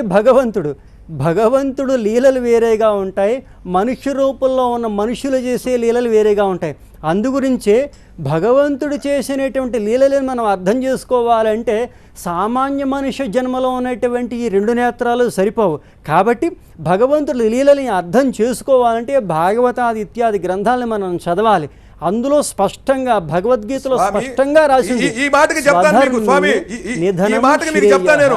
భగవంతుడి లీలలు అర్థం చేసుకోవాలి అని అంటే స్వామి, భగవంతుడి లీలలు అర్థం చేసుకోవాలి మనం అంటే శ్రీకృష్ణుడిని పరమాత్మగా భావిస్తున్నాం మనం. ఇప్పుడు ఆయన భగవద్గీత గురించి అనంతంగా చెప్పుకుంటున్నాం. కానీ శ్రీకృష్ణుడు బ్రతికి ఉన్న రోజుల్లో శ్రీకృష్ణుడిని శిశుపాలుడు ఒప్పుకున్నాడా? దుర్యోధనుడు ఒప్పుకున్నాడా? జరాసంధుడు ఒప్పుకున్నాడా? శ్రీకృష్ణుని పరమాత్మ అని శిశుపాలుడు అన్నాడా? జరాసంధుడు రాముడి రాముడు దేవుడని రాముడి కాలంలో అన్నారా? అవును, రాముడి కాలంలో అన్నారా? మేము చెప్తున్నది ఏమిటంటే కనుక పెద్దలు ఏదైనా చెబుతూ ఉంటే సామాన్య కొంతమంది మొట్టమొదటి నిరాకరణ చేయడం అది ఇతిహాసంలో వస్తున్నదే. అలాగే ఇప్పుడు కూడా సత్యాన్ని సత్యంగా చెబుతున్న జగద్గురువుల దగ్గర కూడా కొంతమంది నిరాకరణ చేస్తున్నా సరే అతి తొందరలోనే వీళ్ళందరూ కూడా అసలైన దేవుడు ఎవరు అనే విషయాన్ని కూడా తెలుసుకుంటారు. ఇప్పుడు సమాజం అల్లకొల్లోలాలుగా ఏం అయిపోవట్లేదు, అర్థం చేసుకుంటున్నారు. కడప నుంచి కూడా విగ్రహం తీసి హనుమంతుల వారిని పెట్టడం జరిగింది. ఇదంతా సమాజంలో పరివర్తన అవుతోంది. మొట్టమొదటిలో కాలుకోట విషయం అనేటువంటి పుట్టడం సామాన్యమే. ఇందులో కూడా ఎవరికి ఎటువంటి మనస్సుకి బాధ కలగకుండా గురువులు సుదర్శన ఉపాసనాన్ని కూడా ప్రత్యేకించి విశేషంగా చెప్పారు. కాబట్టి యావత్ సాయి భక్తులకి మొట్టమొదటగా వాళ్ళ అజ్ఞాన కారణంతో గత కొన్ని సంవత్సరాలుగా మనకి ఈ విద్యా విధానంతో మన భగవంతుడిని మనం దూరం చేసుకున్నాం. మన భగవంతుడికి సంబంధించినటువంటి గ్రంథాలను మనం దూరం చేసుకున్నాం. ఎప్పుడైతే ఈ అధ్యాపనాలు గురుకుల యొక్క పద్ధతిలో మనకు దూరం అయ్యాయో దేవుడు ఎవడో తెలియనటువంటి పరిస్థితి ఏర్పడింది. దేవుడు ఎవడో తెలియనట్టు ఎవరినో ఒక నమ్ముకుంటూ ఉండాలి కదా. ఆ సమయంలో ఇటువంటి అపప్రసారాలన్నీ వచ్చి వారిని మనం దేవుడు అనుకుంటున్నాం. అలా కాకుండా మనకి పూర్వీకులు తండ్రుల యొక్క పూర్వీకులు ఏ దేవుళ్ళనైతే ఏ ఆరాధనని ఏ పూజా విధానాలని పెట్టుకున్నారో అటువంటి దాన్ని మనం రక్షించుకోవాలే తప్ప కొత్త విధానాలు అనేటువంటి మట్టుకి మనం పెట్టకూడదు. అందులో ఒకటి హిందువా కాదు, ముసల్మాన్. ఒకటే ప్రశ్న వేస్తాము, ఒకే ప్రశ్న. ముసల్మాన్ అయినటువంటి షిరిడీ సాయిబాబా విగ్రహాలకి దేవస్థానాలని కట్టిస్తున్నారు కదా, ఏ శాస్త్ర విధానంతో మీరు కట్టిస్తున్నారు? ప్రాణప్రతిష్ఠ చేస్తున్నప్పుడు ఏ యంత్రాన్ని పెడతారు? మీరు స్వామి మీరు అడగవలసినవి ఏమన్నా ఉంటే ఇటువంటి దీనికి ఒక సమాధానం చెప్పండి. దీనికి ఒక సమాధానం చెప్పండి. మీరు చెప్పేది వినండి. దీనికి ఒక సమాధానం చెప్పండి. చెప్పేది వినండి దయచేసి. నేను చెప్పేది వినండి స్వామి. మీరు చెప్పండి. సమాధానం ఉన్నది చెప్పండి. ఏమిటంటే సాయిబాబా దేవాలయాలు నిర్మాణం చేసినటువంటి వారిని మీరు ఆగమ శాస్త్ర రీత్యా కట్టారా లేదా? సాయిబాబా కాళ్ళ దగ్గర శివలింగం పెట్టడం, వినాయకుడిని పెట్టడం, శివలింగం కూడా వదిలేసేయండి. షిరిడి సాయిబాబాకి మీరు చెప్పేది వినండి. అరే నేను చెప్పేది వినండి. చెప్పండి. కాదండి, ప్రతి వాక్యానికి మీరు అడ్డం పెడితే ఎలా స్వామి? చెప్పండి. ఇప్పుడు మీరు చెప్పవలసింది ఏమిటి? మీరు ద్వారకా పీఠానికి ప్రతినిధిగా వచ్చినప్పుడు ఏదైనా దైవాన్ని పూజించేటట్లయితే వేద మంత్రాలతో మీరు నమక చమకాలతో సాయిని మీరు ఆరాధిస్తున్నారు. అలా చేసేటట్లయితే ఆ గుడి ఆగమ శాస్త్ర రీత్యా కట్టాలి. సాయిబాబా విగ్రహం దగ్గర ఈ శివలింగం పెట్టడం, ఎక్కడ పడితే అక్కడ వినాయకుడిని పెట్టడం కాదు. ఎక్కడ ఏ మూర్తిని ప్రతిష్ఠించాలో అలా ప్రతిష్ఠించాలని మీరు చెప్పండి. మీరు చెబితే వాళ్ళు తెలుసుకుంటారు.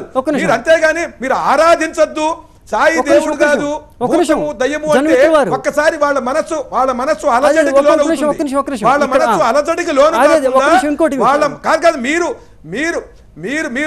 మీరు శాంతి స్వరూపులుగా ఉండాలండి.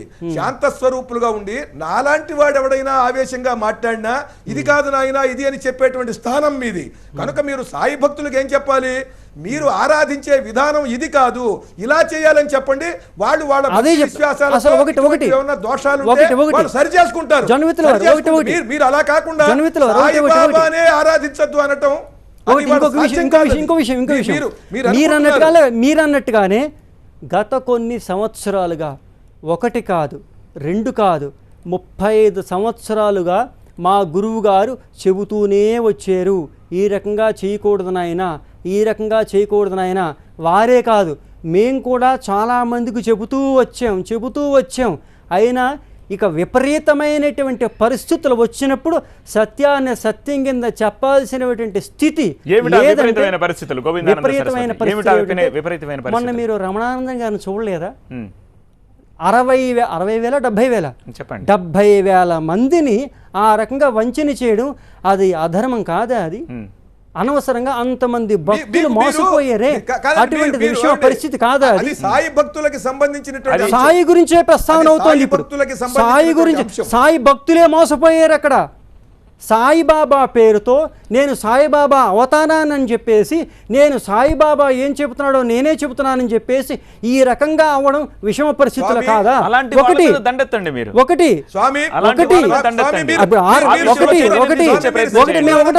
అడుగుతున్నాం. దేవస్థానం గురించి అన్నారు మీరు దేవస్థానం గురించి అన్నారు కదా. ఒకటి, సాయిబాబాని ఏ రకంగా పూజ చెయ్యాలో మీరు చెప్పండి అని మీరు అంటున్నారు కదా.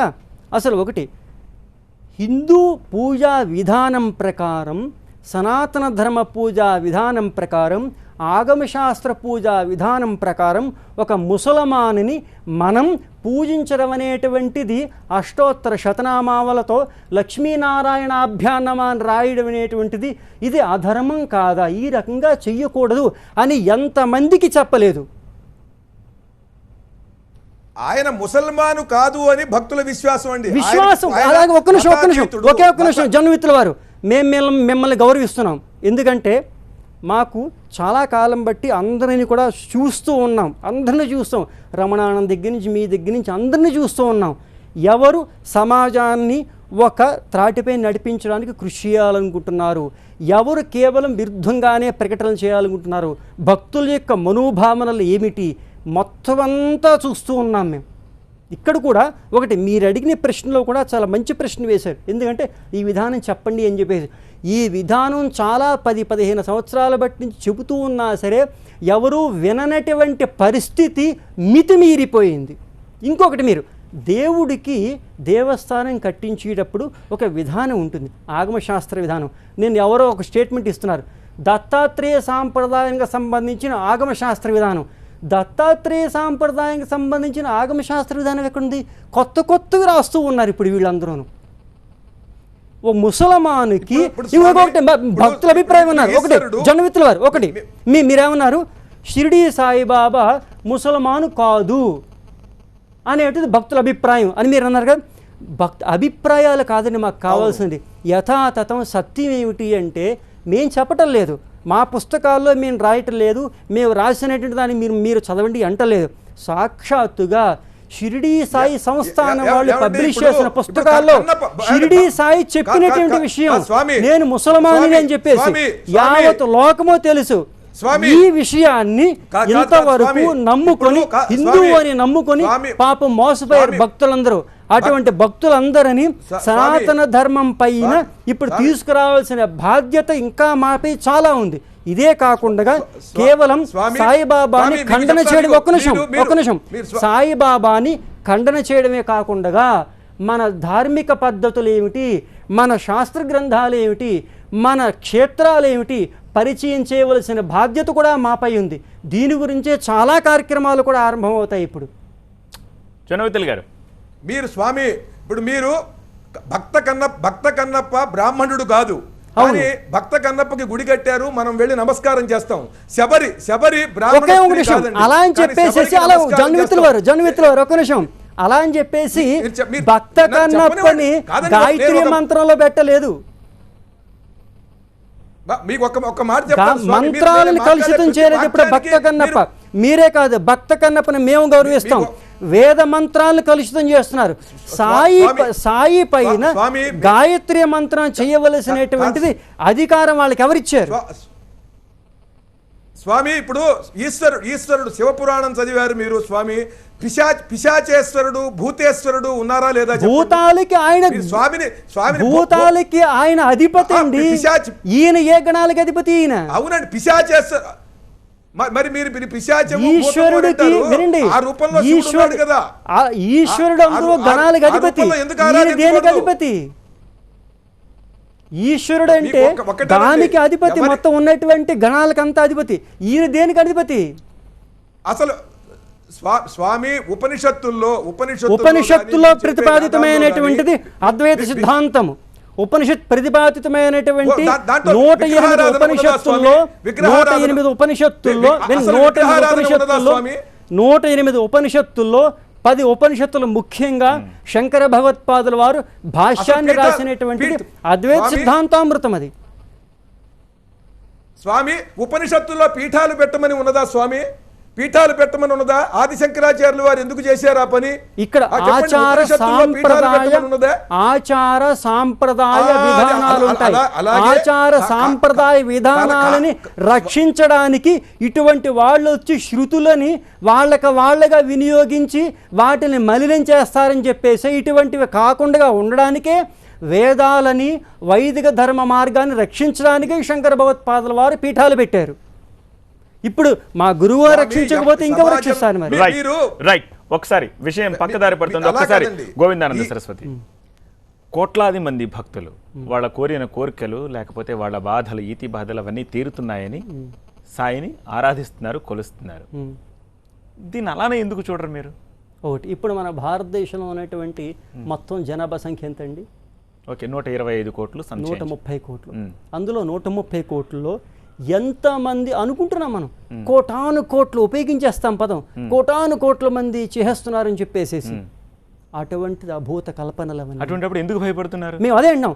అంతలా ఉంటే ఇప్పుడు షిరిడీ సంస్థానం వాళ్ళు అసలైన ముఖ్య విషయం చెప్తాం వినండి. అసలు ఆంధ్రాలో తెలంగాణలో అమాయకులైనటువంటి సనాతన ధర్మ ప్రజలు ఆయన్ని దేవుడు అనుకుని గురువు అనుకుని వెళుతున్నటువంటి షిరిడీ సంస్థానం వాళ్ళకి తను మను ధనాలన్నీ అర్పించేసినటువంటి ఇంతమంది లక్షల జనాభా షిరిడీ సంస్థానాన్ని నమ్ముకున్నారు కదా.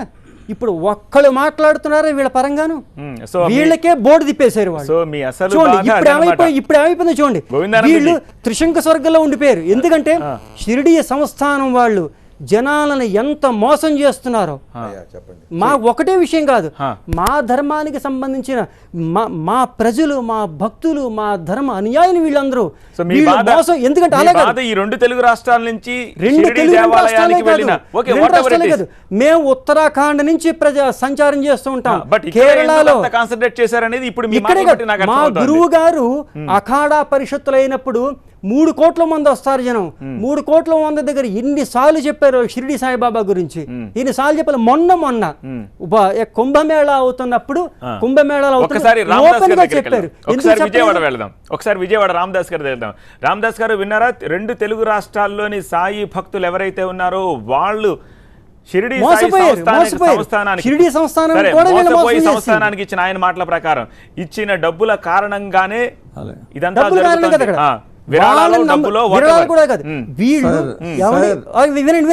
షిరిడి సాయి సంస్థానాన్ని నమ్ముకుని ఇంతమంది ఉన్నారు కదా, కనీసం బాధ్యత మా దగ్గర ఓడిపోయారు, ఒక నిమిషం, మా దగ్గర ఓడిపోయారు.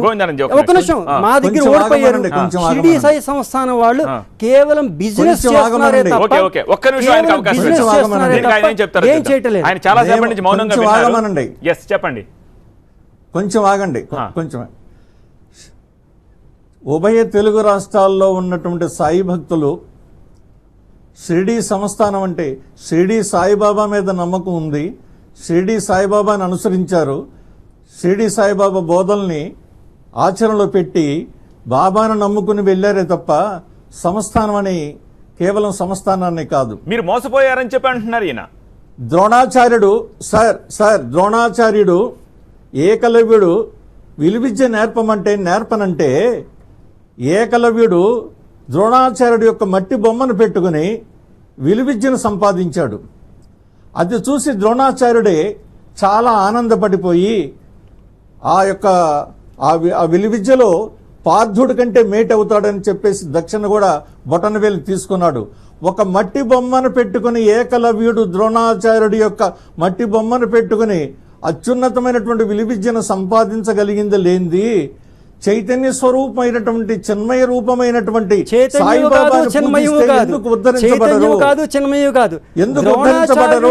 విగ్రహాన్ని పెట్టుకున్నాడు.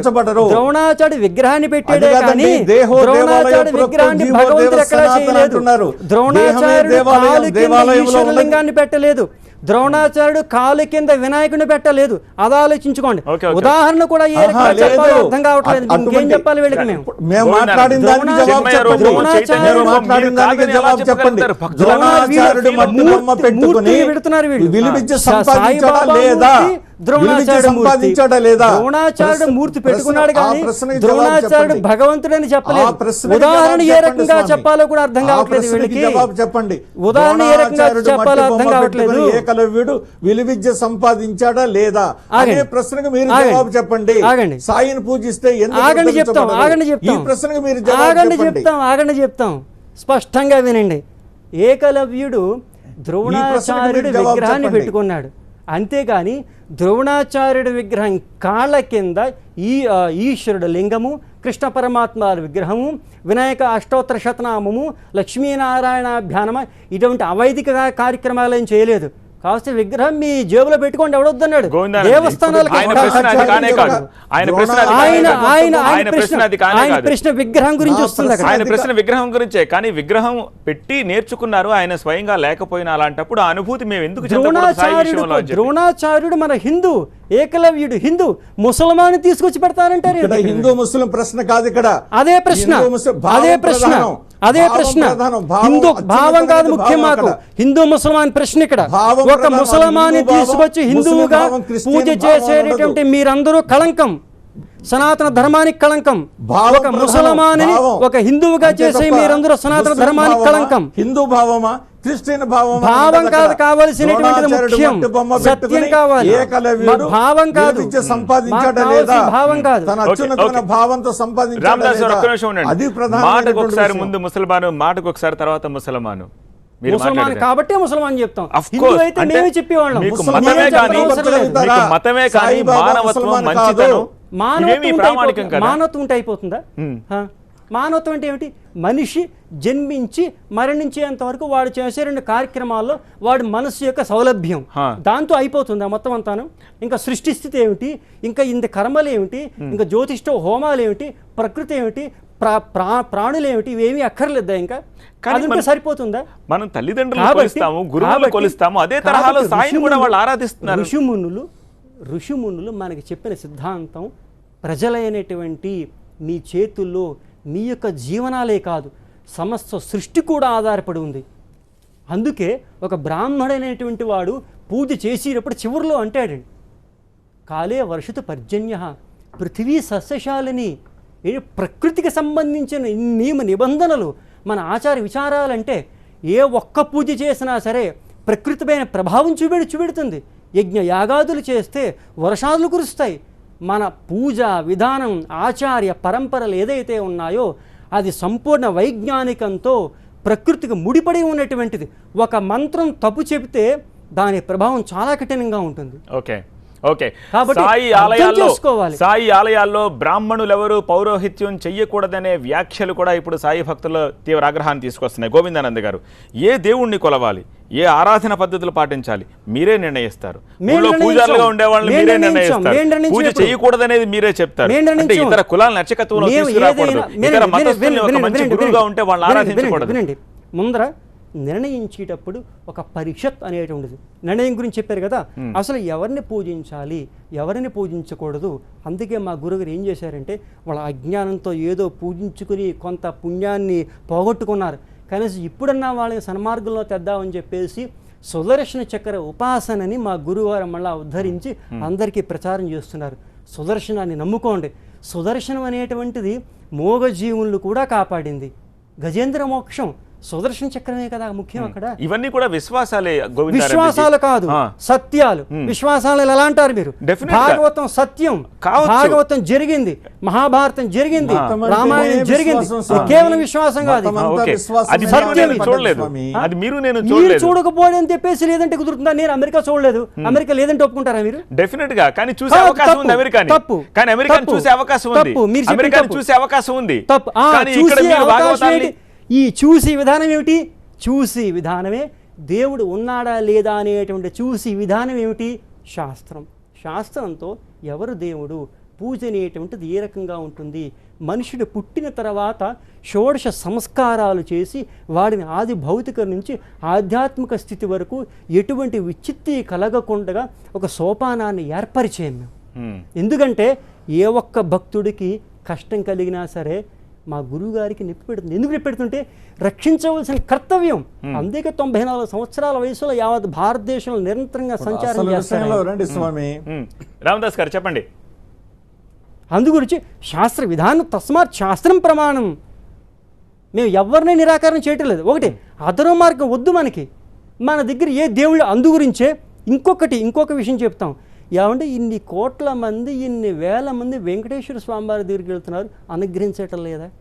ఇంతమంది వినాయక వ్రతం చేసుకుంటున్నారు, అనుగ్రహించటం లేదా? ఇంతమంది లక్ష్మీ అమ్మవారు ఉన్నారు, అనుగ్రహించటం లేదా? శృంగేరి శంకరాచార్యుల వారు ఉన్నారు.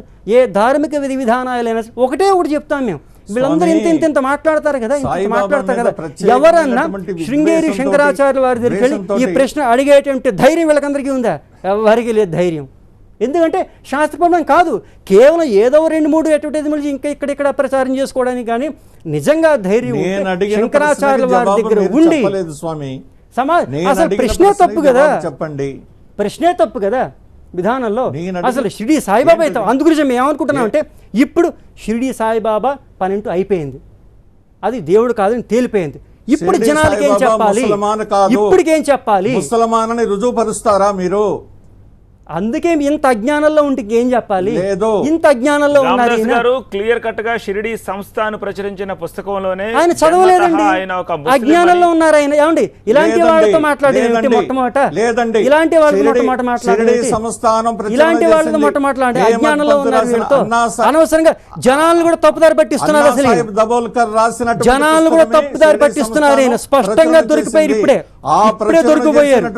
మీరే చెప్తున్నారు. వాళ్ళు సాక్ష్యం చూపెట్టండి. వాళ్ళు ముస్లిం అని రాయలేదు, చూడండి. హిందూ అని రాయలేదు, అక్కడ హిందూ అని లేదు, ముస్లిం అని లేదు. మీకేం తెలియదు. ఇలాంటి వాళ్ళందరినీ తీసుకొచ్చి అనవసరంగా TV9 పరువు కూడా పోతుంది అనవసరంగా. జొన్నవిత్తుల వారు చెప్తున్న విషయాలు వింటే కొద్దిగా జ్ఞానం అన్నా వస్తుంది. అంత అహంకారంతో మాట్లాడొద్దు స్వామి. సత్యం చెప్తున్నామండి, ఎందుకంటే సత్యం చెబుతాం మేము. మీరు అన్నారు సత్యం అనుకుంటే ఎట్లా? నేను చెప్పింది కాదు, షిరిడి సాయి సంస్థాన వాళ్ళు చెప్తున్న సత్యం. సాయికి సంబంధించిన చర్చను చూస్తున్నాము. అలాగే రెగ్యులర్ కాల్స్ ను కూడా ఇప్పుడు ఒకసారి తీసుకునే ప్రయత్నం చేద్దాం. ఫస్ట్ కాలర్ కర్నూలు నుంచి ఈశ్వర్ ఉన్నారు. ఈశ్వర్ గారు సార్ ఈశ్వర్ గారు మీ ప్రశ్న ఏమిటండి? ఒక చిన్న డౌట్ సార్ నాకు. హ్మ్. ఈ భారతదేశంలో వివిధ మతాలు ఉన్నాయి కదా సార్. హ్మ్. ఈ మతాలు ఉన్నప్పుడు ఎవరి అభిప్రాయంగా వాళ్ళు కొలుసుకుంటారు. ఇప్పుడు నేను పక్క శివభక్తుని, కానీ నేను షిరిడి పోతాను అంటే నాకు అక్కడ మేలు జరిగిందనేది ఒక నమ్మకం. ఆ నమ్మకాన్ని వీళ్ళు ఆయన దేవుడు కాదు, ఈయన దేవుడు కాదు అంటే ఏ సాధువు అయినా కావచ్చు, ఏ పీఠాధిపతి అయినా కావచ్చు, ఒకరి యొక్క మనోభావాన్ని దెబ్బతీయడం అనేది పద్ధతి కాదు కదా. అది సార్ నా చిన్న ఇది. ఓకే, మీరు మనోభావాలను దెబ్బతీస్తున్నారు. నేను మొదటి నుంచి అంటూనే ఉన్నాను, ఈ ప్రశ్న కూడా అదే కాలర్ ఈ ప్రశ్న కూడా అదే. మనోభావాలు అనేటువంటిది లౌకికంలో ఈ యొక్క వ్యవహారాల్లో ఉపయోగించేటువంటి పదం. ఇక్కడ మీ మనోభావాలను దెబ్బతీస్తున్నామని మీరు అనుకుంటున్నారు, కానీ అమూల్యమైనటువంటి ఈ మానవ జన్మను కోల్పోతున్నాం అనేది మీరు అర్థం చేసుకోలేకపోతున్నారు. అర్థమవుతుందా?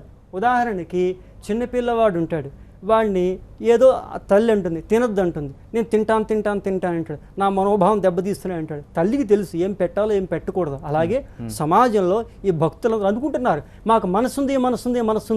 అసలు మనసు అంటే ఏమిటో వీళ్ళకి తెలియదు, చిత్తం అంటే ఏమిటో తెలియదు, వీళ్ళకి అహంకారం అంటే ఏమిటో తెలియదు, అంతఃకరణ చతుష్టయాలంటే ఏమిటో తెలియదు. ఈ అజ్ఞానంతో కూడుకునేటువంటి ప్రశ్నలు ఇవన్నీ సామాన్య ప్రశ్నలు. ఓకే, మార్కాపురం నుంచి నెక్స్ట్ కాలర్ ఉన్నారు, మల్లికార్జున్ గారు. హలో మల్లికార్జున గారు, మీ ప్రశ్న అడగండి. సార్, మళ్ళా సాయిబాబా దేవుడు కాదు, అది వేరే విషయము. వెంకటేశ్వర స్వామి కనకదుర్గమ్మ వారికి ఎందుకు వాళ్ళు చూపిస్తున్నారా? ఏమంటున్నారు వాళ్ళు?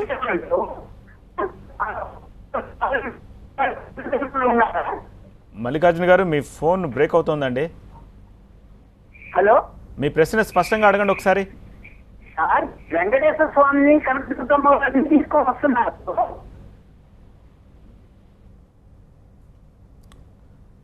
అడగండి, ప్రశ్న అడగండి. ఓకే, సాయి దేవుడా కాదా అన్న విషయాన్ని పక్కన పెడితే వెంకటేశ్వర స్వామిని కనకదుర్గని ఎందుకు చర్చలోకి తీసుకొస్తున్నారు అన్నది ఆయన ప్రశ్న. మిమ్మల్ని అడుగుతున్నాయి, మీరే చర్చలోకి తీసుకొచ్చారు. డెఫినెట్ గా మీరు దాని సమాధానం చెప్తున్నాం. మీరు ఎందుకంటే మీరు ప్రతిదీ శాస్త్ర సంబంధంగా అడుగుతున్నారు కాబట్టి వాళ్ళ ఉనికిని కూడా ప్రశ్నించే వాళ్ళు ఉంటారు, వాళ్ళకి సమాధానం కావాలి కదా. 2500 సంవత్సరాల క్రితం సాక్షాత్తు శంకర భగవత్పాదుల వారే వెంకటేశ్వర స్వామి వారి దివ్య సాన్నిధ్యానికి వెళ్ళి అక్కడ పూజలు చేసి అక్కడ ఉన్నటువంటి ఇప్పుడు మనం ఏదైతే హుండీ పెట్టామో ఆ హుండీ కింద శ్రీచక్రాన్ని స్థాపించింది ఆదిశంకర భగవత్పాదుల వారే. ఓకే, నెక్స్ట్ కాలర్ ఏలూరు నుంచి నాగేశ్వరరావు ఉన్నారు. నాగేశ్వరరావు గారు,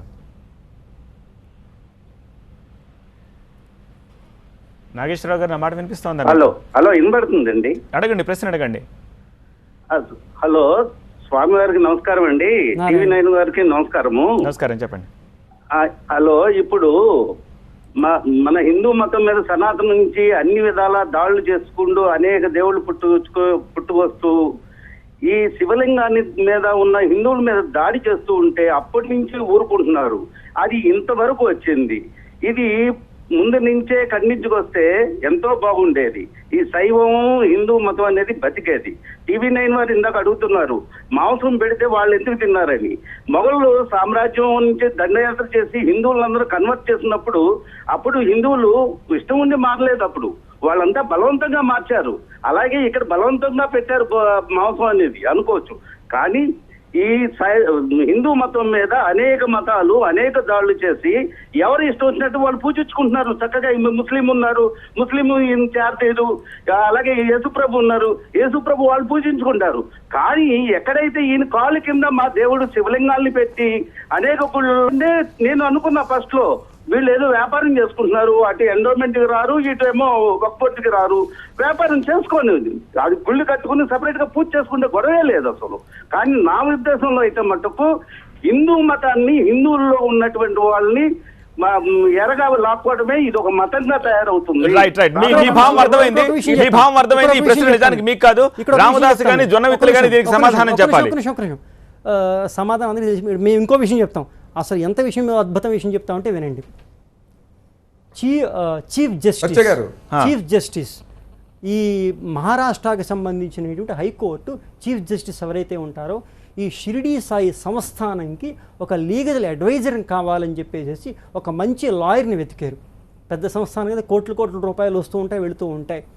ఇటువంటి దాన్ని పరిరక్షించడానికి అని చెప్పేసి ఔరంగాబాద్లో ఉన్నటువంటి ఒక ఆయన్ని అడ్వైజ్ కింద పెడతారు. దేనికి?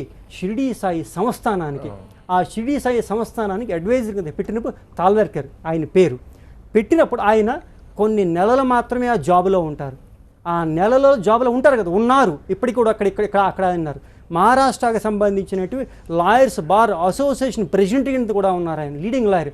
అలాంటి ఆయన్ని షిరిడీ సంస్థానానికి లీగల్ అడ్వైజ్ కింద పెడితే అక్కడ ఆయన కొన్ని నెలల పాటు ఉన్న తర్వాత అక్కడ అవుతున్నటువంటి ఆ యొక్క అధర్మాన్ని భరించలేక రిజైన్ చేసి బయటకు వచ్చేసేసి షిరిడీ సంస్థానంలో ఉన్నటువంటి 5 ట్రస్టీల మీద క్రిమినల్ కేసులు కూడా వేసి ఇప్పటికీ కూడా నడుస్తున్నాయి. అంత అవ్యవహారం నడుస్తుంది అక్కడ. చిన్న వ్యవహారం నడవటం లేదు అక్కడ. కావస్తే మీరందరూ ఎంక్వైరీ చేసి చూసుకోవచ్చు అదంతా. అవసరంగా మన భక్తులు ఆధ్యాత్మికంగా, ఆది దైవికంగా, ఆది భౌతికంగా అన్ని రకాలుగా మోసపోతున్నారు మా వాళ్ళు.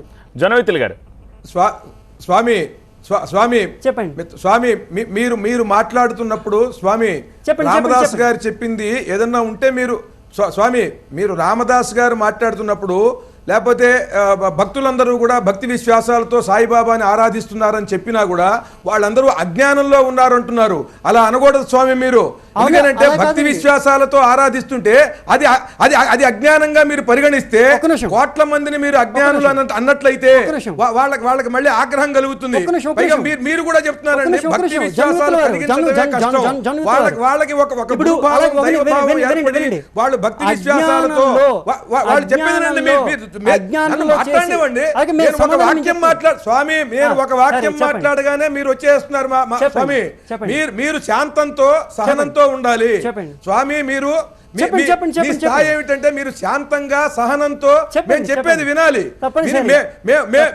మేము 10 నిమిషాలు మాట్లాడితే మీరు ఒక్క వాక్యంతో మాకు జ్ఞానం కలిగించాలి. అలాంటిది మేము ఒక వాక్యం మాట్లాడగానే వచ్చేసి మాట్లాడుతున్నారు మీరు. చెప్పండి. ఆ ప్రశ్న ఏమిటంటే మీరు రామదాస్ గారు మాట్లాడినా లేదా కోట్ల మంది మరి ఆరాధిస్తున్నారు కదా అంటే వాళ్ళంతా అజ్ఞానంలో ఉన్నారు అంటున్నారు. అలా అనకూడదు మీరు. ఎందుకనంటే సాయిబాబా మీద గురుభావము దైవభావము ఏర్పడి ఆ భావంతో వాళ్ళు శాంతిని పొందుతున్నారు, ఎన్నో మహిమల్ని అనుభూతి చెందుతున్నారు, సహనంగా ప్రశాంతంగా బతుకుతున్నారు. వాళ్ళకి మీలాంటి వాళ్ళు దగ్గరికి వచ్చి వాడవాడల్లో ఈ పేదవాళ్ళు మధ్యతరగతి వాళ్ళు ఆర్తులు బాధల్లో ఉన్నటువంటి వాళ్ళ దగ్గరికి ఎవరు వచ్చి జాలితో బోధ చేసిన వాళ్ళు లేరు, హక్కున చేర్చుకున్న వాళ్ళు లేరు. అది మీరు చూడలేదు. అది మీరు చూడలేదు. అది మీరు చూడలేదు. హిందూ మతంలో అది మీరు చూడలేదు. సాయిబాబా దగ్గరికి వెళ్ళారని అది మీరు చూడలేదు. సాయిబాబా బోధ ఎవరెవరి దగ్గరికి వెళ్ళామో నిదర్శనంలోకి రావడం దానివల్ల సమాధానం చెప్తాం. చూడలేదు వినండి. మీరు మీరు ఎవరి దగ్గరికి వెళ్ళలేదు, మీరు ఎవరి దగ్గరికి ప్రచారం చేయలేదు. చిన్నగా ఉండాలి.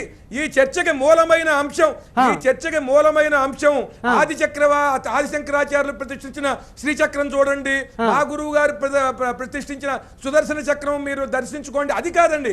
ఈ చర్చకి మూలం ఏమిటంటే కోట్ల మంది భక్తి భావంతో ఆరాధిస్తున్నారు. వాళ్ళని మీరు కలవరపరచొద్దు, అజ్ఞానులు అనొద్దు. అది ఆరాధన.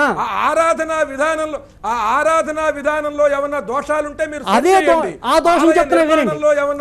మొట్టమొదటి దోషం మీరు వాటిని చెప్పండి. మొట్టమొదటి దోషం ఎత్తుకుంటారు. అజ్ఞానులు అంటే చెప్తారు అని వాళ్ళని పదే మీరు ఆ మాట మీద ఇవ్వనండి. మీరు ఆ మాట మీద ఇవ్వనండి. జన్మిత్రుల వారు ఒకే విధంగా ఉండరు. మీరు ఆ మాట మీద ఇవ్వనండి. రకరకాల జన్మిత్రుల వారు మీరు ఆ మాట మా మాట మీద ఇవ్వనండి. మొట్టమొదటిగా మీరు అన్నారు ఆరాధన పూజా విధానాలలో ఏదైనా సరే తప్పు ఉంటే చెప్పండి, దాన్ని సరిదిద్దుకుంటారో మీరు అన్నారు. వాళ్ళు చేస్తున్న ఆరాధనా విధానాలలో మొట్టమొదట తప్పు ఏమిటి అంటే ముసల్మాన్ ఫకీర్ అయినటువంటి అతని యొక్క చనిపోయిన తర్వాత అతని యొక్క విగ్రహానికి ఒక ప్రాణప్రతిష్ఠ అవైదికంగా జరిపించి దేవస్థానం కట్టడం మొట్టమొదటి అవైదికము. ఈ విషయంలో మీరు మాటికి ముసల్మాన్ అంటున్నారు. ఆయన యొక్క మతంతో ఎవరికి సంబంధం లేదు. ముసల్మాన్ అయినటువంటి సాయిబాబా కూడా కాదు మీరు ముసల్మాన్ అయినటువంటి సాయిబాబా అని మీరు అంటున్నారు. ఆయన యొక్క తల్లి తండ్రి ఎవరికి తెలియదు. ఆయన తల్లి తండ్రి తెలియనప్పుడు ఆయన ముసల్మాన్ గా మనం ఎలా నిర్ధారిస్తాం? తల్లి తండ్రి తెలియదు కాబట్టి ఆయన ఒక దైవంగా మీరు చూసే పరిస్థితి ఉందా జొన్నవిత్తల గారు? లేదు కాదండి. అంటే సత్య గారు చెప్పండి. ఆయన తల్లి తండ్రి ఎవరో తెలియనప్పుడు ఆయనకి మీరు ఒక మతాన్ని, హిందూ మతాన్ని గాని ముస్లిం మతాన్ని గాని ఎలా ఆపాదిస్తారు? ఆయన తల్లి తెలియదు తండ్రి తెలియదండి. కడతారు ఎవరు? అసలు మీకు ఇంకోటి, మీరు స్వామి మీరు గుణాతీతుడు భక్తుడు, భగవంతుడు గుణాలు తర్కబద్ధంగా అన్నారు కదా. తర్కం అంటే ఒకటి, మీరు ఆయనలో మీరు కులాన్ని మతాన్ని చూసేటట్లయితే అది మీకు సంబంధించిన విషయం, భక్తులకు సంబంధించిన విషయం కాదు. అయినా మీరెవరండి? మీరెవరు స్వామి చెప్పడానికి? మీరెవరండి? కోట్ల మంది ఆరాధిస్తుంటే అది తప్పని చెప్పడానికి మీరెవరు స్వామి? మీరెవరు చెప్పండి? ఈ ప్రజాస్వామ్య దేశంలో మీకున్నటువంటి అధికారం ఏమిటో చెప్పండి. మీరు ధర్మానికి సంబంధించి మీకున్న అధికారం ఏమిటో చెప్పండి. మీకున్న అధికారం ఏమిటో చెప్పండి. మీకున్న అధికారం ఏమిటో చెప్పండి స్వామి. మీకున్న అధికారం ఏమిటో చెప్పండి. శంకరాచార్యుల వారు ప్రతినిధులుగా మాకు ఆజ్ఞ ఇచ్చారు, షిరిడి సాయిబాబా పూజా విధానం తప్పు, వెళ్ళి ఖండించు అని. ఆయన ఆజ్ఞానుసారంగా మేము షిరిడి అసలు ఆ శంకరాచార్యులు ఎవరో ఎవరికి తెలుస్తోందండి ఇవాళ? మీ స్వాములందరూ ఏం చేశారు? తెలియనటువంటి శంకరాచార్యుల వారు ఎవరో తెలిసినటువంటి పరిస్థితి తెచ్చారా మీరు? బావులు అందరూ కూలిపోతే శంకరాచార్యుల వారు ఎవరో తెలిసినటువంటి పరిస్థితి ఉందా ఇవాళ? ఆ శంకరాచార్యులు ఎలా చేశారు స్వామి? శంకరాచార్యుల వారి యొక్క విధానం తెలియకపోవడానికి కారణమే ఈ విద్యా విధానము, ఈ సినిమాలు, ఈ యొక్క అనేకమైనటువంటి ఆచార్యుల పరంపర. కొత్త సన్యాసులు విద్యా విధానం మార్చండి. విద్యా విధానం మార్చండి. మీ పీఠం తరపున మంచి సినిమాలు తీయండి. సినిమాలు తీసేందుకు మేము లేము. మరి ఎందుకు మరి సినిమాలు అంటారు ఎందుకండి? అవును, ఒకే విషయం. మీరు మీకు శాస్త్ర జ్ఞానం బాగా, మీకు శాస్త్ర జ్ఞానం విశేషంగా ఉన్నది. శాస్త్ర జ్ఞానం సరిపోదు. ప్రపంచం ఎలా ఉన్నదో మీరు అర్థం చేసుకోవట్లేదు. ప్రపంచంలో వచ్చిన మార్పులు కానీ మీరు అసలు తెలుసుకోవట్లేదు. అసలు శంకరాచార్యుల ఇతిహాసం ఏమిటి? ప్రతి వాడు ఇలా శంకరాచార్యులు అని సినిమా తీసేస్తున్నాడు. మన ఆది శంకరాచార్య సినిమా వచ్చింది. అసలు అందులో ఉన్న సబ్జెక్టుకి శంకరాచార్యుల ఇతిహాసానికి సంబంధమే లేదు. అది చూసి ఎంతమంది తప్పుదారి పడతారు? అర్థం పర్థ జ్ఞానం లేకుండా సినిమాలు తీసేయాలి, అర్థం పర్థ జ్ఞానం లేకుండా పుస్తకాలు రాయాలి. అర్థం పర్థం లేనటువంటి అజ్ఞానులు కూడా సన్యాసం తీసుకుని సన్యాస విధానాన్ని కూడా భ్రష్టు పట్టిస్తున్నారు. దానికి కూడా మేము ఊరుకోం. సన్యాసులు ప్రస్తుతం విదేశాలు కూడా వెళ్తున్నారు. అది అనైతికత. ఇలాంటివి చాలా ఉన్నాయి. ఇప్పుడు గట్టిగా చెప్పకపోతే జొన్నవిత్ల గారు అడిగిన దానికి నేను ఒక క్వశ్చన్ యాడ్ చేసి మిమ్మల్ని అడగదలుచుకుంటున్నాను. ఓకే, అంతా బాగానే ఉంది. మీరు ఎప్పుడైనా ఈ శంకర భగవత్పాదుల పరంపర గురించి కానీ లేకపోతే ఆయన చెప్పిన దాని గురించి కానీ మంచి బోధనలు కానీ బయటకు చెప్పే ప్రయత్నం ఎప్పుడైనా చేశారా? ఎడ్యుకేట్ చేసే ప్రయత్నం ఎప్పుడైనా చేశారా? ఇప్పుడేదో కొంపలు మునిగిపోతున్నాయని చెప్పి మేము వెళ్ళే విధానం ఎలా ఉంటుందో తెలుసా మీకు? మా గురువు గారు మాకు ఆజ్ఞ ఇచ్చారు, ఖండం చేయమని ఆజ్ఞ లేదు. బ్రహ్మచారిగా ఉన్నప్పుడు ఒక్కొక్క గ్రామం తిరుగుతూ మధుకరి భిక్ష తీసుకోమంటూ అన్నారు. మేము ఒక్కొక్క గ్రామానికి తిరుగుతూ కేరళలో కూడా ఉత్తర భారతదేశంలో కూడా బ్రాహ్మణి ఇంటికి వెళ్ళి 2 చేతులు ఎత్తి భౌతి భిక్షాందేహి అని భిక్ష తీసుకుంటూ మేము జీవించాం 12 సంవత్సరాలు. కావుస్తే మేము తిరిగిన గురుకులాలు ఉన్నాయి, మేము తిరిగిన మఠాలు ఉన్నాయి. మా వంతుగా మేము కృషి చేస్తున్నాం.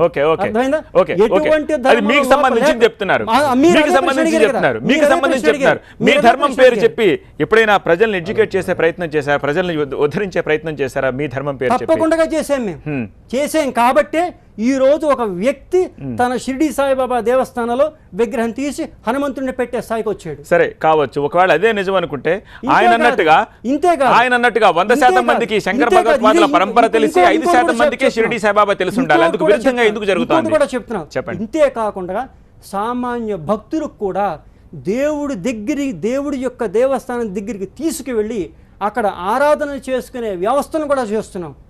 ఎక్కడ అవ్వలేదు.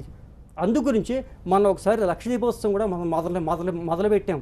సామాన్యంగా ఎక్కడికైనా వెళ్ళి దీపం వెలిగించుకోవాలంటే అంత స్థితిలో ఉండరు అందరూ.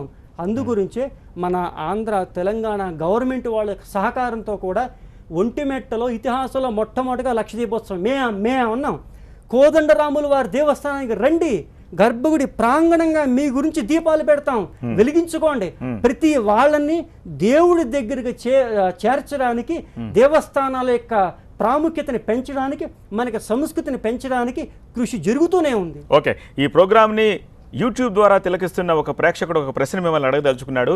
సాయిబాబా పేరుతో చాలామందికి భోజనాలు పెడుతున్నారు, బట్ గోవిందానంద లాంటి పీఠాధిపతులు డబ్బులు తీసుకుని కాళ్ళు కడిగించుకున్నారు, కానీ ఎవరికైనా అన్నం పెట్టారా? వెల్, ఒక కాలర్ హైదరాబాద్ నుంచి ప్రస్తుతం ఫోన్ లైన్లో సిద్ధంగా ఉన్నారు. రవికిరణ్ మీ ప్రశ్న అడగండి. యా రవికిరణ్ సార్ నమస్కారం. నమస్కారం, చెప్పండి. స్వామి గారు నమస్కారం అండి. నారాయణ, మంచిది స్వామి, నేను సాయి భక్తుణ్ణి.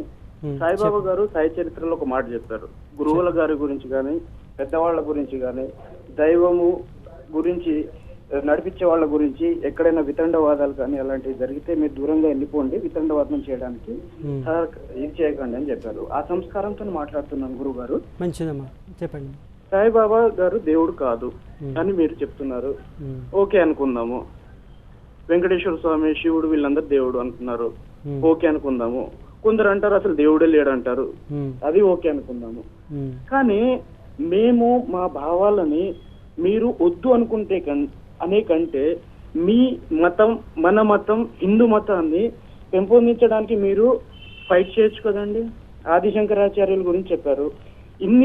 ఇన్ని సాయిబాబా భక్తి దేవాలయాలు కానీ ఇవన్నీ డెవలప్ అయ్యాయి. ఆదిశంకరాచార్యుల గుడులు ఎందుకు కట్టించలేదండి మీరు? ఆచారాలు అంటున్నారు, ఆచారాలు మాకు రాదు. మీతోని ఎవరైనా క్వశ్చన్ అడుగుదాం అనుకుంటే మీరు అంటున్నారు మీకేం తెలియదు, మూర్ఖులు అంటున్నారు. మేము మూర్ఖులమే. మమ్మల్ని మీరు చైతన్యవంతులు పరచండి. దేవుడు కాదు సాయిబాబా, మాంసం పెట్టాడు అంటారు. ఇప్పుడు మీకు భక్త కన్నప్ప శివుడికి మాంసం పెట్టలేదండి. ఆల్ రైట్ రవికిరణ్ గారు,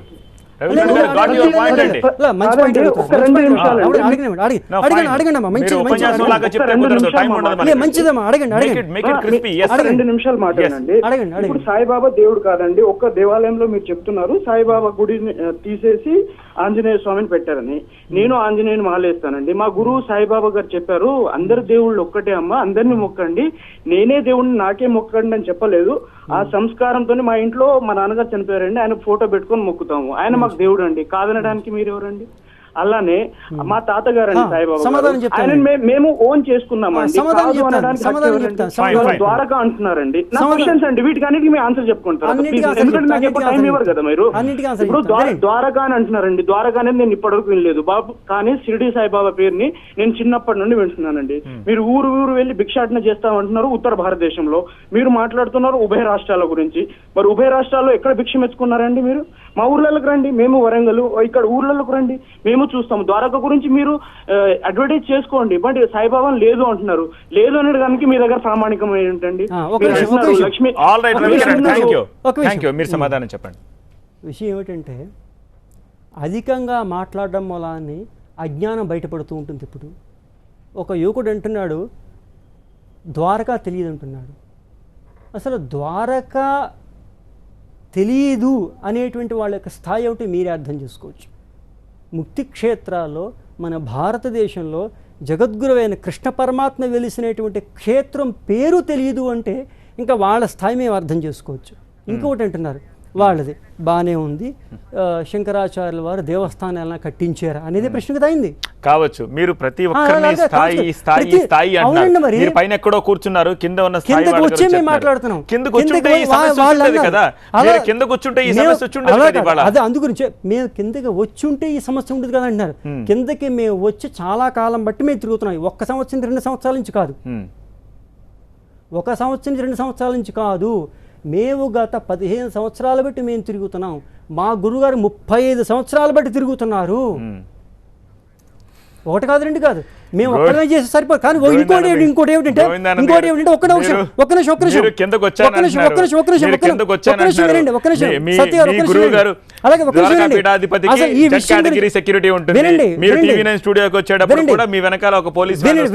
అసలు మీరు ఉత్తర భారతదేశంలో మా గురువు గారు ఎటువంటి ప్రాంతానికి వెళ్తారో తెలుసా మీకు? వీళ్ళు అంటున్నారు మీరు ఈ స్థాయికి వచ్చి కార్యక్రమం చేశారు. దక్షిణ భారతదేశం గురించి చెప్పండి. మీరు ఉత్తర భారతదేశం గురించి చెప్తున్నారు. దక్షిణ భారతదేశంలో ఏ దళిత వాడిలోకి మీరు వెళ్ళి ఏ ఉపన్యాసమో ప్రచారం లేకపోతే ప్రవచనం వినండి. చేసినట్టుగా ఎక్కడా లేదు ఇంకోటి కదా. చెప్తాను వినండి, మేము చెప్తున్నా కదా, మీరు పంపా క్షేత్రం రాలేదు. పంపా క్షేత్రంలో విజయనగర సామ్రాజ్యానికి సంబంధించిన హంపి అని ఒకటి ఉంది. అక్కడ మొత్తం డిమాలిష్ చేస్తే 350 కుటుంబాలు, 350 కుటుంబాల్లో 320 కుటుంబాలు ఎస్సీ ఎస్టీలు ఇప్పుడు కూడా చూసుకోవచ్చు మీరు. వాళ్ళతో మేము తిరిగాం, మేమందరం కలిసి ఒక నగరం నిర్మాణం చేసుకున్నాం. ఎవరన్నారు మేము అన్ని చోట్లకి వెళ్ళటం లేదు? ఓకే, తెలుగు రాష్ట్రాల్లో కాదు, ఎక్కడ చేసినట్టుగా లేదు. తెలుగు రాష్ట్రాల్లో చేస్తారా? ఓ దళిత వాడలోకి వెళ్ళి ఒక దళిత ఇంట్లో మీరు భోజనం చేస్తారా? మిమ్మల్ని ముట్టుకోకూడదు, మీకు దూరంగా ఉండాలి, మీకు ఒక సెక్యూరిటీ అదే ఉంటుంది. వినండి, సన్యాసికి ఒక ధర్మం. ఏ ధర్మం అంటే ఒకసారి ఇల్లు వదిలి బయటికి వెళ్ళిన తర్వాత ఆ స్థానానికి రాకూడదని. అదే రకంగా మేము ఆ స్థానం వదిలి మా గురువారి సంపర్కం వెళ్ళిపోయినప్పుడు 15 సంవత్సరాల వరకు అసలు ఆంధ్ర తెలంగాణ మొహమే చూడలేదు మేము. ఎందుకంటే మా నియమాలు పాటించుకోవాలి. కానీ మా గురువారి ఆజ్ఞానుసారము ధర్మానికి ప్రచారం చేయాల్సి వచ్చింది కాబట్టి మేము ఆంధ్ర తెలంగాణకు రావాల్సి వచ్చింది కాబట్టి. లేదంటే బద్రీ నారాయణుడు మా దేవుడు ఉన్నాడండి, ద్వారకా ముక్తి క్షేత్రం, ఈ 2 క్షేత్రాలు 2 దేవుళ్ళు మాకే, మేము కావాల్సిన మా ముక్తి మేము చూసుకోలేమా? ఇలా తిరగడమే మాకు ఇది కాదా? అలా కాదు, వీళ్ళందరూ ప్రజలు అసలైన దేవుణ్ణి వీళ్ళకి చూపెట్టాలి. ఇప్పుడు మేము అదే ఒక కార్యక్రమం మొదలు పెడుతున్నాం. ఎందుకంటే ద్వారకాలో ఉన్నటువంటి శ్రీకృష్ణ పరమాత్ముల వారి సాక్షాత్ ఉత్సవ విగ్రహాలు మన ఆంధ్ర తెలంగాణకి తీసుకొచ్చి ఇక్కడ వైభవంగా అందరికీ ఒక కళ్యాణోత్సవం ఏర్పాటు చేద్దామని చెప్పేసి ఇదే రకంగా బద్రీ నారాయణుడు మీరు అక్కడి వరకు వెళ్లాల్సిన పని లేదు. వినండి, మేము ఖండనమే చేయకుండా సిద్ధాంతాన్ని స్థాపన చేయడం కూడా కర్తవ్యం ఉంది మాకు. ఇదే రకంగా అందుకే ఆంధ్రాలో అమరావతి దగ్గర, మన తెలంగాణలో ఓరుగల్లో రాజధాని వరంగల్ దగ్గర, అక్కడ కర్ణాటకలో అక్కడ పంపా క్షేత్రం దగ్గర అనేక కార్యక్రమాలు మొదలవుతాయి. ఒక్కొక్క ఇంకా చూసుకోండి, మన తెలంగాణ ఆంధ్రాలో అత్యంత వైభవమైనటువంటి కార్యక్రమాలు అవుతాయి. ఒక నెలలో 3 రోజుల పాటుగా అత్యద్భుతమైనటువంటి కీర్తనాన్ని కూడా ఇప్పుడు నిర్మాణం అవుతోంది.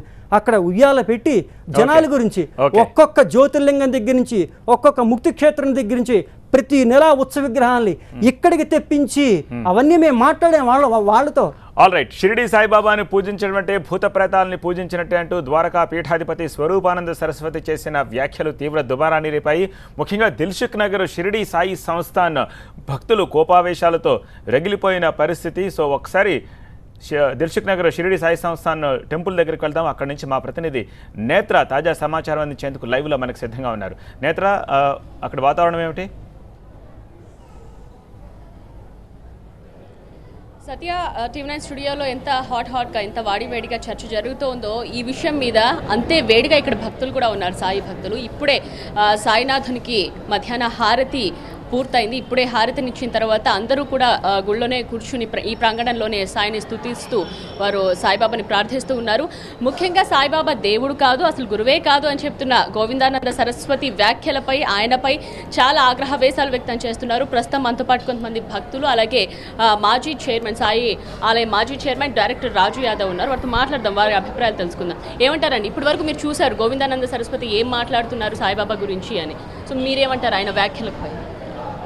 ఇప్పుడు ఆ గోవింద స్వామీజీకి పిచ్చి పట్టింది. ఎందుకంటే ఇప్పటికీ చాలాసార్లు చెప్తా ఉన్నాం మేము, అయ్యా మీరు మా బాబా జోలికి రావద్దు, మేము మీ జోలికి రాము, అనవసరంగా నోరు వాడేసుకోవడంలో అర్థం లేదు.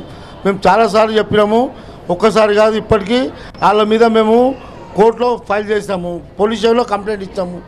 ఇప్పటికి మీకు ఎన్నోసార్లు చెప్తున్నాము, మీ గురించి మేము ఎక్కడైనా కామెంట్ చేస్తే మీరు చెప్పండి, మీకు బాబాతో మీకు కష్టం ఏముంది? మాట్లాడే మాటల్లో నిజం ఉందా అన్నది ఏమైనా ఆలోచించారా మీరు? అసలు ఆయన గుడ్డిగా వ్యతిరేకిస్తున్నారా? గుడ్డిగా వ్యతిరేకిస్తాడమ్మా. ఎందుకంటే ఆయనకు నిజంగా ఉంటే ఇన్ని రోజులు అంత ఎక్కడ వెళ్ళారు వీళ్ళు? ఇవాళ బాబా ఇవాళ పుట్టిండు కాదు కదా, ఇవాళ 100 సంవత్సరాల పైన అయిపోయింది. ఇన్ని రోజులు సంది ఏంది, ఇప్పుడు ఎందుకు వస్తుంది మీకు ఆలోచన? ఆయన హిందూ కాడు, ముస్లిం కాడు, మీరు పూజ చేయొద్దు అంటే మీకు ఎందుకు? మేము ఎవరికైనా పూజ. ప్రధానంగా గోవిందానంద సరస్వతి చెప్తుంది అదే, అంటే ఆయన ముసల్మాన్, ఆయన్ని ఎందుకు మీరు పూజిస్తున్నారు? హిందూ సాంప్రదాయం ప్రకారం ఆయనకు పూజలు ఎందుకు చేస్తున్నారు? ఆయన ఎందుకు నమ్ముతున్నారు? మీరు ఆయన ముస్లిం అని ప్రూవ్ చేయగలుగుతారా? మీ తన విట్నెస్ ఉందా? చేయండి, మేము బహిరంగ చర్చకు వస్తాం. ఎక్కడ ఉన్నారు చెప్పండి, వినారా? ఇవన్నీ అర్థం లేదు, తెలుసుకోండి.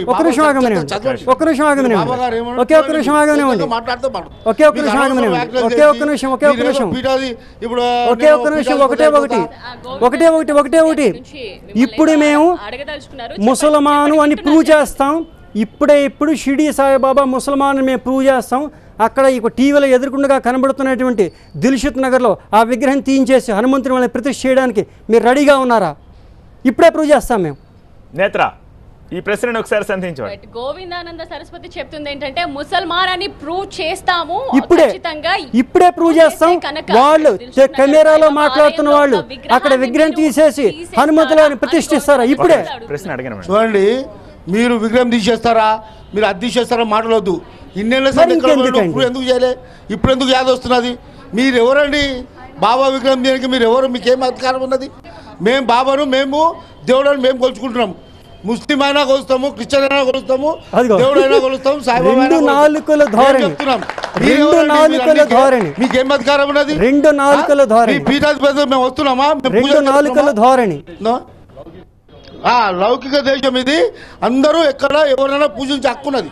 మీరు అనవసరం మాటలు మాట్లాడి పబ్లిక్ రెచ్చగొట్టకండి. లౌకిక దేశం అంటే అర్థం ఏమిటి? లౌకిక దేశం అంటే అర్థం ఏమిటి? మాట్లాడండి, ఇప్పుడు వచ్చి ఎందుకు మాట్లాడుతున్నారు అనుకుంటారు? ఆయన ఉద్దేశం ఏంటని మీ ఉద్దేశం? అవును, చెప్పండి. మీరు ఇన్నేళ్ళ సంది ఎక్కడ పోయారు సార్? ఇవాళ ఎన్ని రోజులు అయింది స్వామీజీ? ఇవాళ బాబా ఇవాళ పుట్టినోడు కాదు కదా, ఏళ్ళ సంది బాబా ఉన్నాడు. ఇవాళ మీరు ఎందుకు చేస్తున్నారు? ఇన్నేళ్ళ సంది మీరు ఏం చేశారు?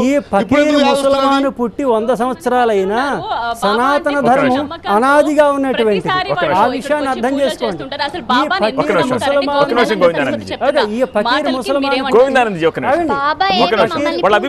అనలేదు, ఆయన ఒక గురువు. తండ్రి ఎలా చెప్తారో ఆయన అలా ఇచ్చిన ఆ సందేశాలను మేము పాటిస్తూ మంచి మార్గంలో వెళ్తున్నాము. ఆయన గురువుకి పూజించమని చెప్తారు. ఈయన అంతే ఒక గురువు. అలానే మీరు ఎందుకు పూజిస్తున్నారు? ఈయన ముస్లిం అంటున్నారు, దర్గాలు ఉన్నాయి, హిందూస్ వెళ్ళి దర్గాను పూజిస్తున్నారు, ఎందుకు ఆపట్లేదు మీరు? అలానే ఎంతో మంది దొంగ స్వామీజీలు ఉన్నారు, ముందు వాళ్ళని తీసి పట్టుకోండి, వాళ్ళని బయట పెట్టండి, ఆ తర్వాత మా బాబా దగ్గరికి రండి, మాట్లాడుకుందాం. మీ మాటను కూడా గౌరవిస్తాం, మీ మాటను కూడా గౌరవిస్తాం. 2 పాయింట్లు రాసుకోండి. ఒక నిమిషం. All right, right. ఇప్పుడు సమాధానం చెప్పండి. ఇప్పుడు సమాధానం చెప్తున్నాం. అసలు మొట్టమొదటిగా ఆయన అన్నారు కదా, ముసల్మాన్గా ఉన్నారనే విషయం కూడా తెలియదు వాళ్ళకి. ఇంక వీళ్ళకి అజ్ఞానంగా ఏం చెప్తాం అంటే, షిరిడీ సాయి సంస్థానం వాళ్ళ పబ్లిష్ చేసిన పుస్తకంలో సర్వ విదితం అందరికీ తెలిసిన విషయం, అందుకే చెప్పాము. ఇంకొక మాతృమూర్తి అన్నారు. అసలు ఈ దొంగ బాబాలు దొంగ సన్యాసులు వస్తున్నారు కదా, వాళ్ళ విషయం కూడా తీర్చండి అని చెప్పేసి. అది కూడా అవుతుంది ఖచ్చితంగా. ఎందుకంటే ప్రస్తుతం మన భారతదేశంలో పుట్టినటువంటి కేవలం మీ టార్గెట్ షిరిడీ సాయిబాబా. మీరు పుట్టపర్తి సాయిబాబాని ప్రశ్నించలేదు, ఎక్కడొకటి మొదలెట్టాలి కదా. పుట్టపర్తి సాయిబాబాని ప్రశ్నించలేదు, కాదు ఆయన సమాధికి పూజ చేస్తున్నారు దాన్ని ప్రశ్నించలేదు, బాలసాయిబాబాని ప్రశ్నించలేదు, నిత్యానంద ఎంత వివాదాస్పద బాబా ఆయన ప్రశ్నించలేదు. ప్రశ్నించడం అనేటువంటిది సంపూర్ణ జ్ఞానం వచ్చిన తర్వాత ప్రశ్నించాలి. అప్పటికి మేము విద్యార్థి దశలో ఉన్నాం, అప్పటికి మేము బయటికి రాలేదు. మీరు విద్యార్థి దశలో ఉన్నారు, మీరు విద్యార్థి దశలో ఉన్నారు, మీ గురువు గారు ఉన్నట్టు మీరు విద్యార్థి దశలో ఉన్నారు. మీ గురువు గారు పరంపర నుంచి వచ్చిన గురువు గారు, మా గురువు గారు గత 50 సంవత్సరాలుగా దక్షిణ భారతదేశం ఇది. మా గురుగారు సేమ్ ఉత్తర భారతదేశం. ఇప్పటి వరకు చాలా చూశారు. మా గురువు ఏదైనా అధర్మం ఉంటే ఉత్తర భారతదేశంలో అఖాడా పరిషత్ పెట్టి వెంటనే ఖండిస్తారు. నకిలీ శంకరాచార్యులైనా. మరి 50 ఏళ్ళగా మీకు పుట్టపర్తి సాయిబాబా కనిపించలేదా? రాఘవేంద్ర స్వామి కనిపించలేదా? బాలసాయి కనిపించలేదా? నిత్యానంద కనిపించలేదా? వీళ్ళెవ్వరికి లేనిది ఎందుకు సాయిబాబాని? కేవలం అక్కడ డబ్బులు వస్తున్నాయి కాబట్టి, అక్కడ పోగుపడుతున్నాయి కాబట్టి కాదు. ఎవరైనా ఖండిస్తారు. అదే ఎక్కడొకటి మొదలు పెట్టాలి కదా, ఎక్కడో ఒకటి మొదలు పెట్టాలి కదా. మొదలుపెట్టి 25 ఏళ్ళు అయింది కదా. స్వరూపానందే నేను స్వయంగా ఇంటర్వ్యూ చేసినప్పుడు 25 ఏళ్ల నుంచి నేను ఈ ఉద్యమంలో ఉన్నానని చెప్పారు ఆయన. వీళ్ళందరూ ఇప్పుడు వింటున్నారు. ఇదే కాదు, గీతపై వ్యాఖ్యానాలు కువ్యాఖ్యానాలు కూడా ఖండిస్తున్నారు. ఇప్పటి నుంచే కాదు, ఉత్తర భారతదేశం మనం వెళ్ళి చూస్తే తెలుస్తుంది. బావిలో కప్పల్లాగా మనమందరూ దక్షిణ భారతదేశంలో ఉండి ఆయన అక్కడ ఏం చేస్తున్నారో మనకి తెలియనప్పుడు అక్కడికి వెళ్ళి మనం తెలుసుకోవాల్సిన బాధ్యత. ఎందుకంటే అఖాడాలని చెప్పేసి 13 అఖాడాలు అక్కడ. ఇదే కాకుండా అక్కడ కుంభమేళాలు అవుతాయి. కుంభమేళాలో ఎటువంటి అద్భుతమైనటువంటి కార్యక్రమాలు అవుతాయి మీరు చూసారా? వీళ్ళు ఎవరో ఉన్నారు, ఏమంటే మీరు అన్నదానాలు చేస్తారా, ఇది చేస్తారా, అది చేస్తారా అని. అసలు మీరు అడిగిన ప్రశ్నే మీరు మర్చిపోయారు ఇంతకు ముందర. ఏమంటే యూట్యూబ్లో ఒక అతను ప్రశ్న వేసాడు, స్వామి వారు మీరు ఎక్కడికి వెళ్ళినా వెళ్తే డబ్బులు పుచ్చుకుంటారా, ఈ రకంగా ఒక ప్రశ్న వేసారు కదా. దాని సమాధానం చెప్తున్నామండి. మేము మా టీం ఏదైతే ఉందో కొంతమంది డెడికేటెడ్ పీపుల్ ఉన్నారు, గృహస్థులు కూడా ఉన్నారు. ఒక్క ఉదాహరణ చెప్తాం. ఈరోజు రామసేతు రక్షింపబడింది అంటే మన తెలంగాణలో ఉన్నటువంటి ఒక శ్రీనివాస్ అనే ఒక వ్యక్తి సర్వస్వాన్ని దానం చేసేసేసి తన భార్య పుస్తుతాడు కూడా అమ్మి రామసేతు రక్షించడానికి పణంగా పెట్టిన వ్యక్తులు డెడికేటెడ్ మా టీము. అంతే తప్ప హాయిగా అలాంటివి మా లక్ష్యం కాదు. కాబట్టి ఇటువంటి అజ్ఞానం ప్రశ్నలు కాదు. ఏమండి ఏ దేవుణ్ణి పూజిస్తే మేము ఉద్ధరింపబడతాము అనేది అడిగితే అప్పుడు మేము చెప్తాం. అక్కడికి వస్తున్నాం. ఏ దేవుణ్ణి మీరు 100 దేవుళ్ళ పేర్లు ప్రస్తావిస్తున్నారు, ఏ దేవుడి పేరు చెప్తే ఉద్ధరించబడతారో మీ నుంచి అడిగితే తెలుసుకునే ప్రయత్నం చేద్దాం. At the same time live లో ఇంకా కొనసాగుతున్నారు విజయవాడ నుంచి రామదాస్, అలాగే హైదరాబాద్ నుంచి జొన్నమిత్ర. సాయి వాహిని అనే సాయి భక్తురాలు ఒకరు మాట్లాడడానికి సిద్ధంగా ఉన్నారు. సాయి వాహిని చెప్పండి. సాయి వాహిని, నా మాట వినిపిస్తుందా మీకు? టీవీ వాల్యూమ్ తగ్గించి ఫోన్లో మాట్లాడండి, మేక్ ఇట్ ఫాస్ట్. జొన్నమిత్రుల గారితో మనం మాట్లాడదామా? అయితే అంతకంటే ముందు సాయి వాహిని ఫోన్ కాల్ని ఒకసారి అటెండ్ చేద్దాం. సాయి వాహిని ఉన్నారా లైన్లో? ఆల్ రైట్, ఒకసారి జొన్నమిత్రుల గారి దగ్గరికి వెళ్దాం. అయితే అంతకంటే ముందు మరొక ప్రశ్న మీకు గోవిందానందజీ. గర్భగుడికి మీరు అందరినీ రానివ్వరు, whereas we can touch Baba's feet, why not Dwarka Shankaracharya, కనీసం ముట్టుకోనివ్వరే పాదాల సంగతి తర్వాత అని చెప్పి ఒక భక్తుడు అడుగుతున్నాం. చక్కగా ఇప్పుడే మేము చెప్తున్నాం, దక్షిణ భారతదేశంలో కాదు, భారతదేశంలో ఉన్నటువంటి ఎవరైనా సరే మా జగద్గురు గారు అయినటువంటి జ్యోతిష్ పీఠము, 2 ఆమనాయ పీఠాల జగద్గురు జ్యోతిష్ పీఠము ద్వారకాపీఠం శంకరాచార్య వారి దగ్గరికి వెళ్ళి ఆయన పాదాలు స్పర్శ చేసుకుని దండం పెట్టుకోవచ్చు. దీంట్లో ఎటువంటి సంశయము లేదు. ఓకే, మీ గురువు గారు మొన్న నేను ఇంటర్వ్యూ చేసినప్పుడు ఎందుకు కరువును పోగొట్టలేదు, ఎందుకు వరదలను ఆపలేదు, అది ఇది అని చెప్పారు. ఒకవేళ షిరిడీ క్షేత్రంలో కనుక నిజంగా ఆయనకు మహిమ ఉంటే షిరిడీలో ఎందుకు లాతూర్లో ఇలాగా కరవ వచ్చింది, అది ఇది వచ్చింది చెప్పి. కేదార్నాథ్లో ఆది శంకరాచార్యుల సమాధి లేదా? కానీ అక్కడ వందలాది సంవత్సరాల క్రితం నుంచి ఉన్న కేదార్నాథ్ టెంపుల్లో ఫ్లడ్ వచ్చినప్పుడు ఏమైంది? మీ ప్రశ్న కూడా మేమే చెప్పేస్తాను, చెప్పండి. అక్కడ అయినటువంటి ఫ్లడ్స్కి దీనికి ఏమిటి సమాధానం అనేటువంటిది. అక్కడ ప్రస్తుతం ఆధ్యాత్మిక క్షేత్రాలని పర్యాటక రంగాలుగా మార్చేసేసి అక్కడ అది ఒక పిక్నిక్ స్పాటుల కింద తయారు చేస్తున్నారే తప్ప ఆధ్యాత్మికమైనటువంటి క్షేత్రాలుగా తయారు చేయటం లేదు. స్పష్టంగా గుర్తుపెట్టుకోండి. ఇప్పుడు ఎవరైతే అటువంటి క్షేత్రాలకు వెళ్తున్నారో కేవలం అక్కడ ఎంజాయ్ చేయడానికి వెళ్తున్నారు తప్ప భక్తులు 20% 30% ఉండొచ్చు. కానీ ఇటువంటి రకంగా తయారైపోతూ ఉండడం కూడా అవైదికమవుతుంది. ఎటువంటి అన్యక్షేత్రే కృతం పాపం పుణ్యక్షేత్రే వినశ్యతి, పుణ్యక్షేత్రే కృతం పాపం వజ్రలేపో భవిష్యతి. కాబట్టి అక్కడ కేదార్నాథ్ దగ్గర ఇటువంటి ఘటన అయింది అంటే వెళుతున్న వాళ్ళలో కొంతమంది కేవలం పర్యాటక రంగంగా మోజు కింద వెళ్ళి ఏదో ఆ రకంగా వద్దాం అనుకుంటున్నారు. అటువంటి ప్రతి దానికి ఎఫెక్ట్ అనేటువంటిది ఉంటుంది. ఇటువంటి ఎఫెక్ట్ ఉండడం వల్లనే అటువంటిది అక్కడ అయింది. ఓకే, ఆల్ రైట్, జొన్నమిత్రుల గారితో మాట్లాడదాం. అయితే అంతకంటే ముందు సాయి వాహిని తిరిగి మనకి లైన్లో అందుబాటులోకి వచ్చారు. సాయి వాహిని, మీ ప్రశ్న అడగండి. నమస్కారం సత్య గారు. నమస్కారం అండి. నిజంగా మెరుగైన సమాజం కోసం అంటూ టీవీ9 ఇప్పటి వరకు ఎన్నో మంచి పనులు చేసింది. అన్నిటికంటే కూడా ఇప్పుడు చేస్తున్న పని కోట్లాది మంది కి చాలా సంతోషాన్ని కలిగిస్తోంది. ముఖ్యంగా మీరు కార్యక్రమం నడిపించే విధానం చాలా బాగుందండి. ముందుగా టీవీ9 కి హ్యాట్స్ ఆఫ్. ఇక కాషాయం ధరించిన ఆ దేహం ధరించిన కాషాయానికి వందనాలు. మీ పేరు వెనుక ఉన్న సరస్వతికి ప్రణతులు. గోవిందానంద గారు, నావి అంటే 4 ప్రశ్నలు నేను అడుగుతానండి, దయచేసి వీటికి తెలియజేయగలరు? చెప్పండి. రామదాసు అనే భక్తుడి గురించి మేమందరం చదివి ఉన్నాము. రామదాసు శ్రీరాముల వారి కోసము ఎంతో శిక్షణ అనుభవిస్తే రామదాసుకు దర్శనం ఇవ్వని రాముడు స్వయంగా కూడా తానిషాకి దర్శనం ఇచ్చాడు. ఇది నిజమా ఒట్టిదా? అంటే రాముడికి కుల మత భేదం లేదు అని మేము అనుకుంటున్నాము. రాముడికి కులమత భేదం ఉంటే రామదాసుకి దర్శనం ఇవ్వకుండా, తన కోసం కష్టాలు పడుతున్న భక్తుడికి దర్శనం ఇవ్వకుండా ముందు తానిషాకి ఎందుకు దర్శనం ఇచ్చారు? దీన్ని మేమందరం ఎలా అర్థం చేసుకోవాలి? ఇది నా మొదటి ప్రశ్న అండి. రెండవది, హిందువులు ఎవరు ముస్లిం దేవుడైన ముస్లిము దేవుడు కాదు, మీరన్నట్టుగానే ముస్లిం అయిన సాయిబాబాని పూజించకూడదు. మరి ఈ రోజు కలియుగ ప్రత్యక్ష దైవమైన శ్రీ వెంకటేశ్వర స్వామి వారు బీబీ నాంచారి తల్లిని భార్యగా చేసుకున్నారు. అలాంటి వెంకటేశ్వర స్వామి దగ్గరికి జగద్గురువులు శ్రీ ఆది శంకరాచార్యుల వారు వెళ్లి స్వయంగా శ్రీచక్రాన్ని ప్రతిష్ఠించారు. అంటే శంకరాచార్యుల వారి పనిని మేమందరం ఎలా తీసుకోవాలి? ఇక మీరు చెప్తూ ఉన్నారు చనిపోయారు, చనిపోయిన అతని సమాధిని పూజించడం హిందువుల ధర్మం కాదు. అలాగే చనిపోయిన వారికి మూర్తిని ప్రతిష్ఠించి ఆ విగ్రహానికి ప్రాణ ప్రతిష్ఠ చేయకూడదు అని. మరి హిందువులం పూజించే అష్టాదశ శక్తి పీఠాలు, సతీదేవి మృత శరీర ఖండన భాగాలు, ఆ ప్రదేశాలని పూజించవచ్చా? ఆ మృత ఖండన శరీర భాగాలు ఉన్న ప్రదేశంలో మూర్తికి ప్రాణ ప్రతిష్ఠ చేసి అమ్మవారిని పూజించవచ్చా? అలా చేస్తే హిందువులకి బాబాని పూజిస్తే ఫోర్త్ క్వశ్చన్ అడగండి సాయి వాహిని గారు. Fourth question. ఫోర్త్ క్వశ్చన్, వినాయకుడి శరీరాన్ని ఖండిస్తే, దేహాన్ని తలని ఖండిస్తే వినాయకుడి శరీరం కూడా మృతదేహమే అవుతుంది.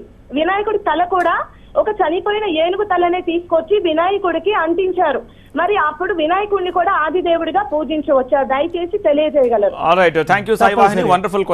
మంచి ప్రశ్న. అక్కడ అమ్మవారి యొక్క శరీరాన్ని ఖండించిన తర్వాత అది అష్టాదశ శక్తి పీఠాలుగా.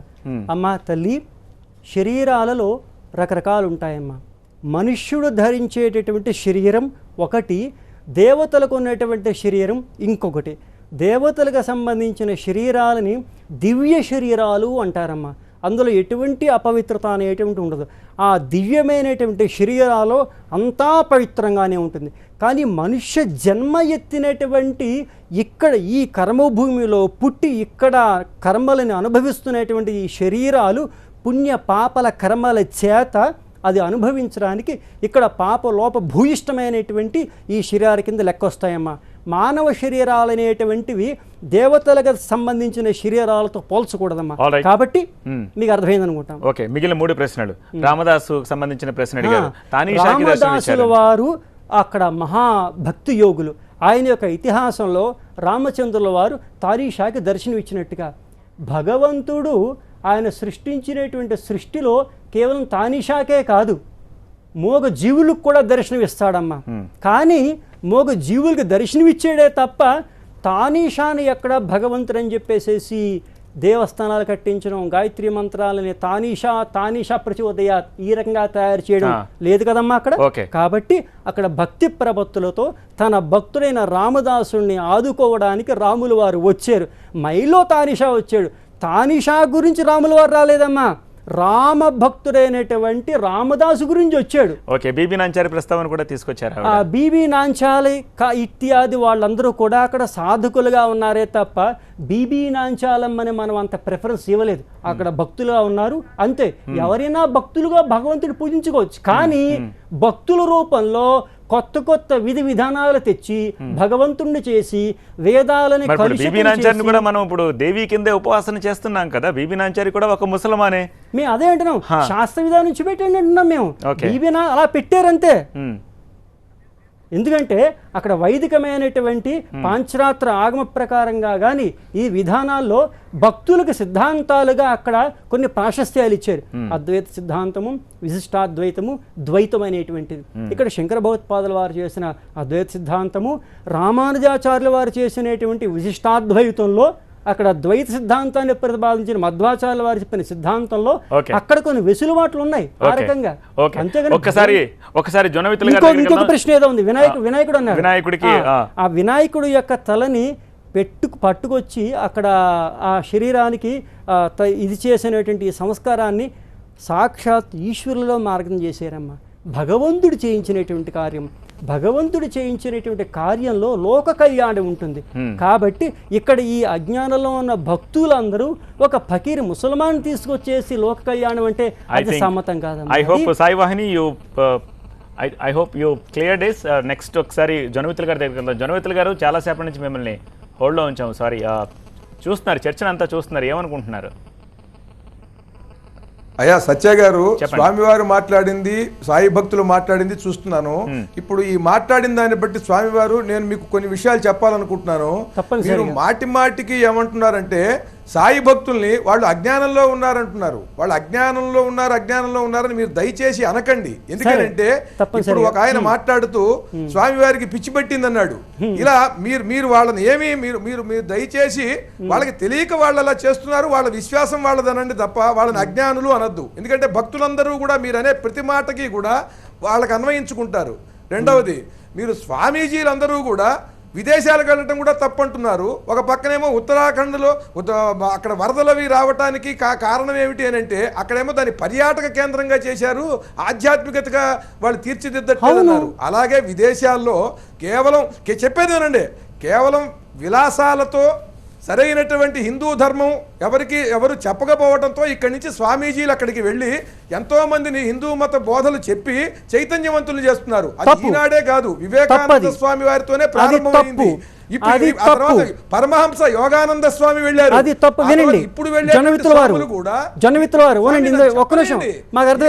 రెండు ప్రశ్నలు వేశారు, సమాధానం చెప్తాం. రెండు ప్రశ్నలు వేశారు, సమాధానం చెప్తాం. నన్ను చెప్పనివ్వండి. మీరు ఇప్పుడు వెళ్ళే స్వాములు కూడా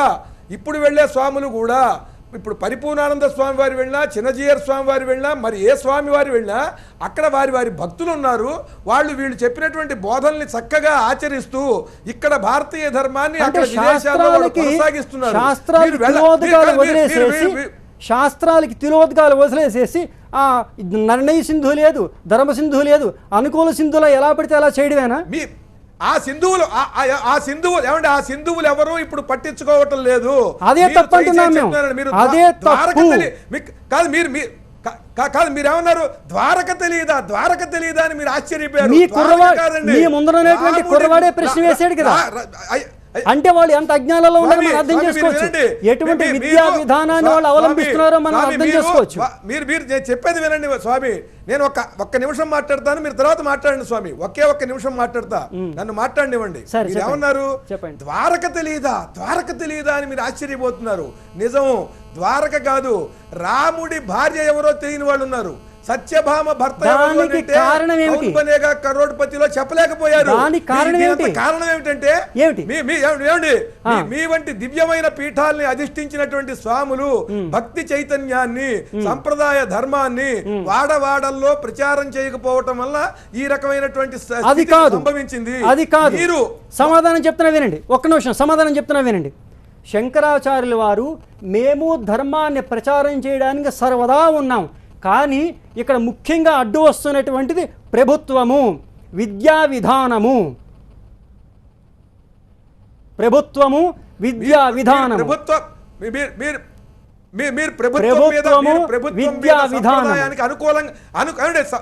సంప్రదాయానికి అనుకూలంగా లేనటువంటి ప్రభుత్వాల మీద మీరు వ్యతిరేకంగా మాట్లాడండి. ఎందుకని వాళ్ళు సంప్రదాయాన్ని చిన్నాభిన్నం చేసేటువంటి విధానాలు ఏర్పరిచారో చెప్పండి. చైతన్యం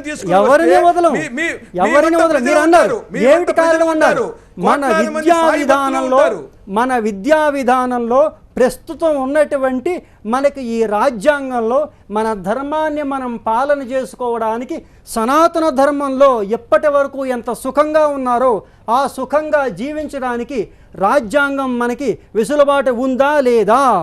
లేదు.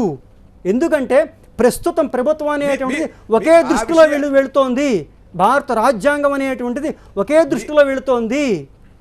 విదేశాలకి సన్యాసుల విషయం అన్నారు. సన్యాసి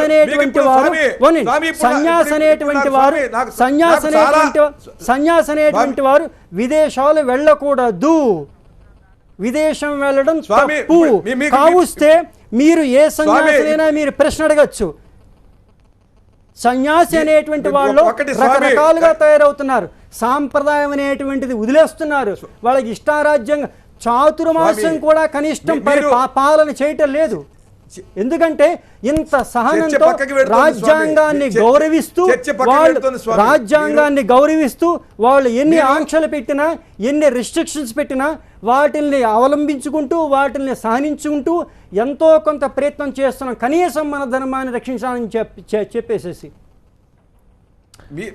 ఈ పద్ధతిలో ఈ దారిలో ఈ మార్గంలో మీరు వెడుతున్నప్పుడు స్వామి, మీరు వెడుతున్నటువంటి పద్ధతిలో మంచిదే కానివ్వండి.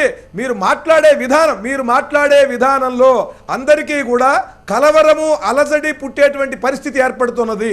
దాన్ని మీరు దయచేసి దాన్ని ఉపసంహరించుకోవాలి. లేకపోయినట్లయితే హిందూ మతానికి మీ వల్ల మేలు జరగవలసింది పోయి ఇంకా ఎక్కువగా అపకారం జరిగే అవకాశం ఉంటుంది. అది కూడా మేము చూసాం. గత 15-20 సంవత్సరాలుగా మేము సంపూర్ణంగా దీనిని ఒక పరిష్కారం ఇద్దామని చాలా 20 సంవత్సరాలుగా 15 సంవత్సరాలుగా మేము 3 రాష్ట్రాల్లో కాదు, కేరళ కూడా మా గురుగారితో సంపూర్ణంగా సంచారం చేశాం. ఉత్తరాఖండ్ నుంచి కేవలం ఒక్క జగద్గురువులతో కాదు, పూరి జగద్గురువులతో కూడా ఇదంతా చూసిన తర్వాత ఇంకా దీనికి ప్రక్షాళన మొదలు పెట్టకపోతే ఇదంతా చూసిన మరింత తర్వాత దాడి ముదిరిపోతుంది. ప్రారంభించారు. మీరు అయితే ఒక పని చేయండి, ఒక పని చేయండి స్వామి, చెప్పండి. మీరు ఒక పని చేయండి, చెప్పండి. మీరు ఒక పని చేయండి, చెప్పండి. ఒక పని చేయాలి మీరు. ఏమిటంటే చెప్పండి. సాయిబాబా వారి, ఇప్పుడు మీరు సాయిబాబా గురించి మాట్లాడేటువంటి మాటలకి మీకు మద్దతు తెలిపేటట్టుగా శృంగేరి పీఠాధిపతుల వారి చేత, అలాగే పూరీ పీఠాధిపతుల వారి చేత, బదరీ పీఠాధిపతుల వారి చేత కూడా మీరు ఒక ప్రకటన ఇప్పించండి. అప్పుడు మీ వాదానికి ఒక బలం చేకూరుతుంది. లేకపోతే మేము చెప్తున్నాం కదా ఈ విషయమే శృంగేరి పీఠం మేము చెప్తున్నాం దీన్ని. శృంగేరి పీఠాధిపతులు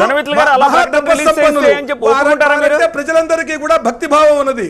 జనమిత్రులు గారు అలా ప్రకటన రిలీజ్ చేస్తే భక్తి భావం ఉన్నదండి. మీరు కోరినట్టుగా ప్రకటన రిలీజ్ చేస్తే వినండి ఒక్క నిమిషం చెప్పండి. అక్కడ దీనికి మా దగ్గర సమాధానం ఉంది. మేము చెప్తున్నాం, కొంతకాలం క్రితం మేము మా గురువు గారు జ్యోతిష్ పీఠంలో పండితుల సభ అయినప్పుడు దక్షిణ భారతదేశంలో వచ్చి ఈ షిరిడీ సాయికి సంబంధించిన విషయం ఇక్కడ చెప్పవచ్చా చెప్పకూడదా అనే విషయంలో మేము సాక్షాత్తుగా జనమిత్రులు గారు మేము సాక్షాత్తుగా శృంగేరి వెళ్ళాము.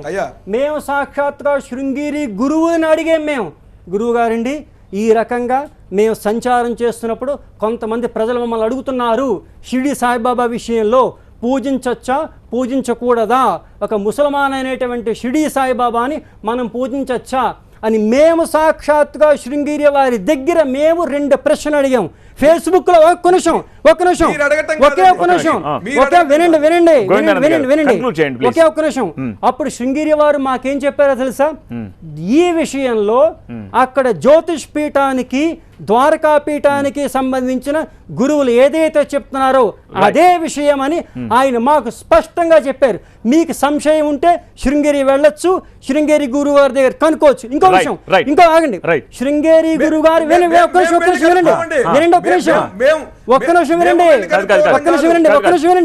వినండి దీని గురించి శృంగేరి వారి స్టేట్మెంట్లు ఎందుకు ఇవ్వట్లేదు అని మీరు అనొచ్చు. ఎందుకంటే ఒక ఆమనాయ పీఠానికి ఒక్కొక్కళ్ళు ఒక రకమైనటువంటి గౌరవ మర్యాదలు రక్షించుకుంటూ వస్తున్నారు.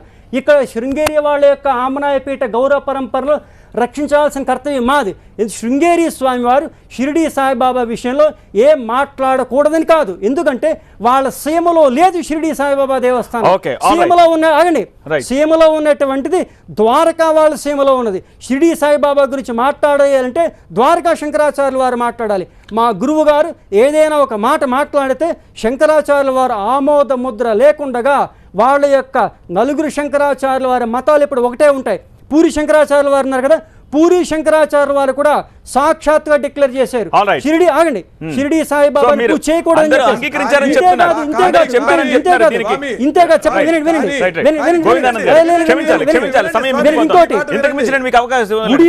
ఉడిపిలో పేజవార్ స్వామి వారు అందరూ అంగీకరించారని చెప్పదలుచుకుంటారు. షిరిడి సాయిబాబాను పూజించడం అంటే భూత ప్రేతాలను పూజించినట్టే అంటూ ద్వారకా పీఠాధిపతి స్వరూపానంద సరస్వతి చేసిన వ్యాఖ్యలు ఇప్పుడు తీవ్ర దుమారాన్ని రేపుతున్నాయి. అంతేకాకుండా సాయి ఆలయాల్లో బ్రాహ్మణులు పౌరోహిత్యం చేయకూడదనే వ్యాఖ్యలపై కూడా సాయి భక్తులు ఆగ్రహావేశాలు పెలుగుతున్నాయి. అటు స్వరూపానంద మీద ఇటు గోవిందానంద సరస్వతి మీద కూడా సాయి భక్తులు ఆగ్రహావేశాలు వెలుబుచ్చుతున్నారు. అయితే గోవిందానంద సరస్వతి చాలా క్లియర్ కట్గా చెప్తున్నారు, సనాతన ధర్మానికి ముప్పు వాటిల్లితే మేము ముందుంటాము. సాయి ఎట్టి పరిస్థితుల్లో దేవుడు కాదు, గురువు అంతకంటే కాదు, ఆ యొక్క మామూలు వ్యక్తి, అది కూడా ముసల్మాను ఫకీర్ అని తిరిగి మళ్ళీ ఒక్కాణించే ప్రయత్నం చేస్తున్నారు. చర్చలో పాల్గొన్న పెద్దలందరికీ ధన్యవాదాలు. Thank you so much. And calls చేసిన కాలర్స్ కూడా ధన్యవాదాలు. ఇవి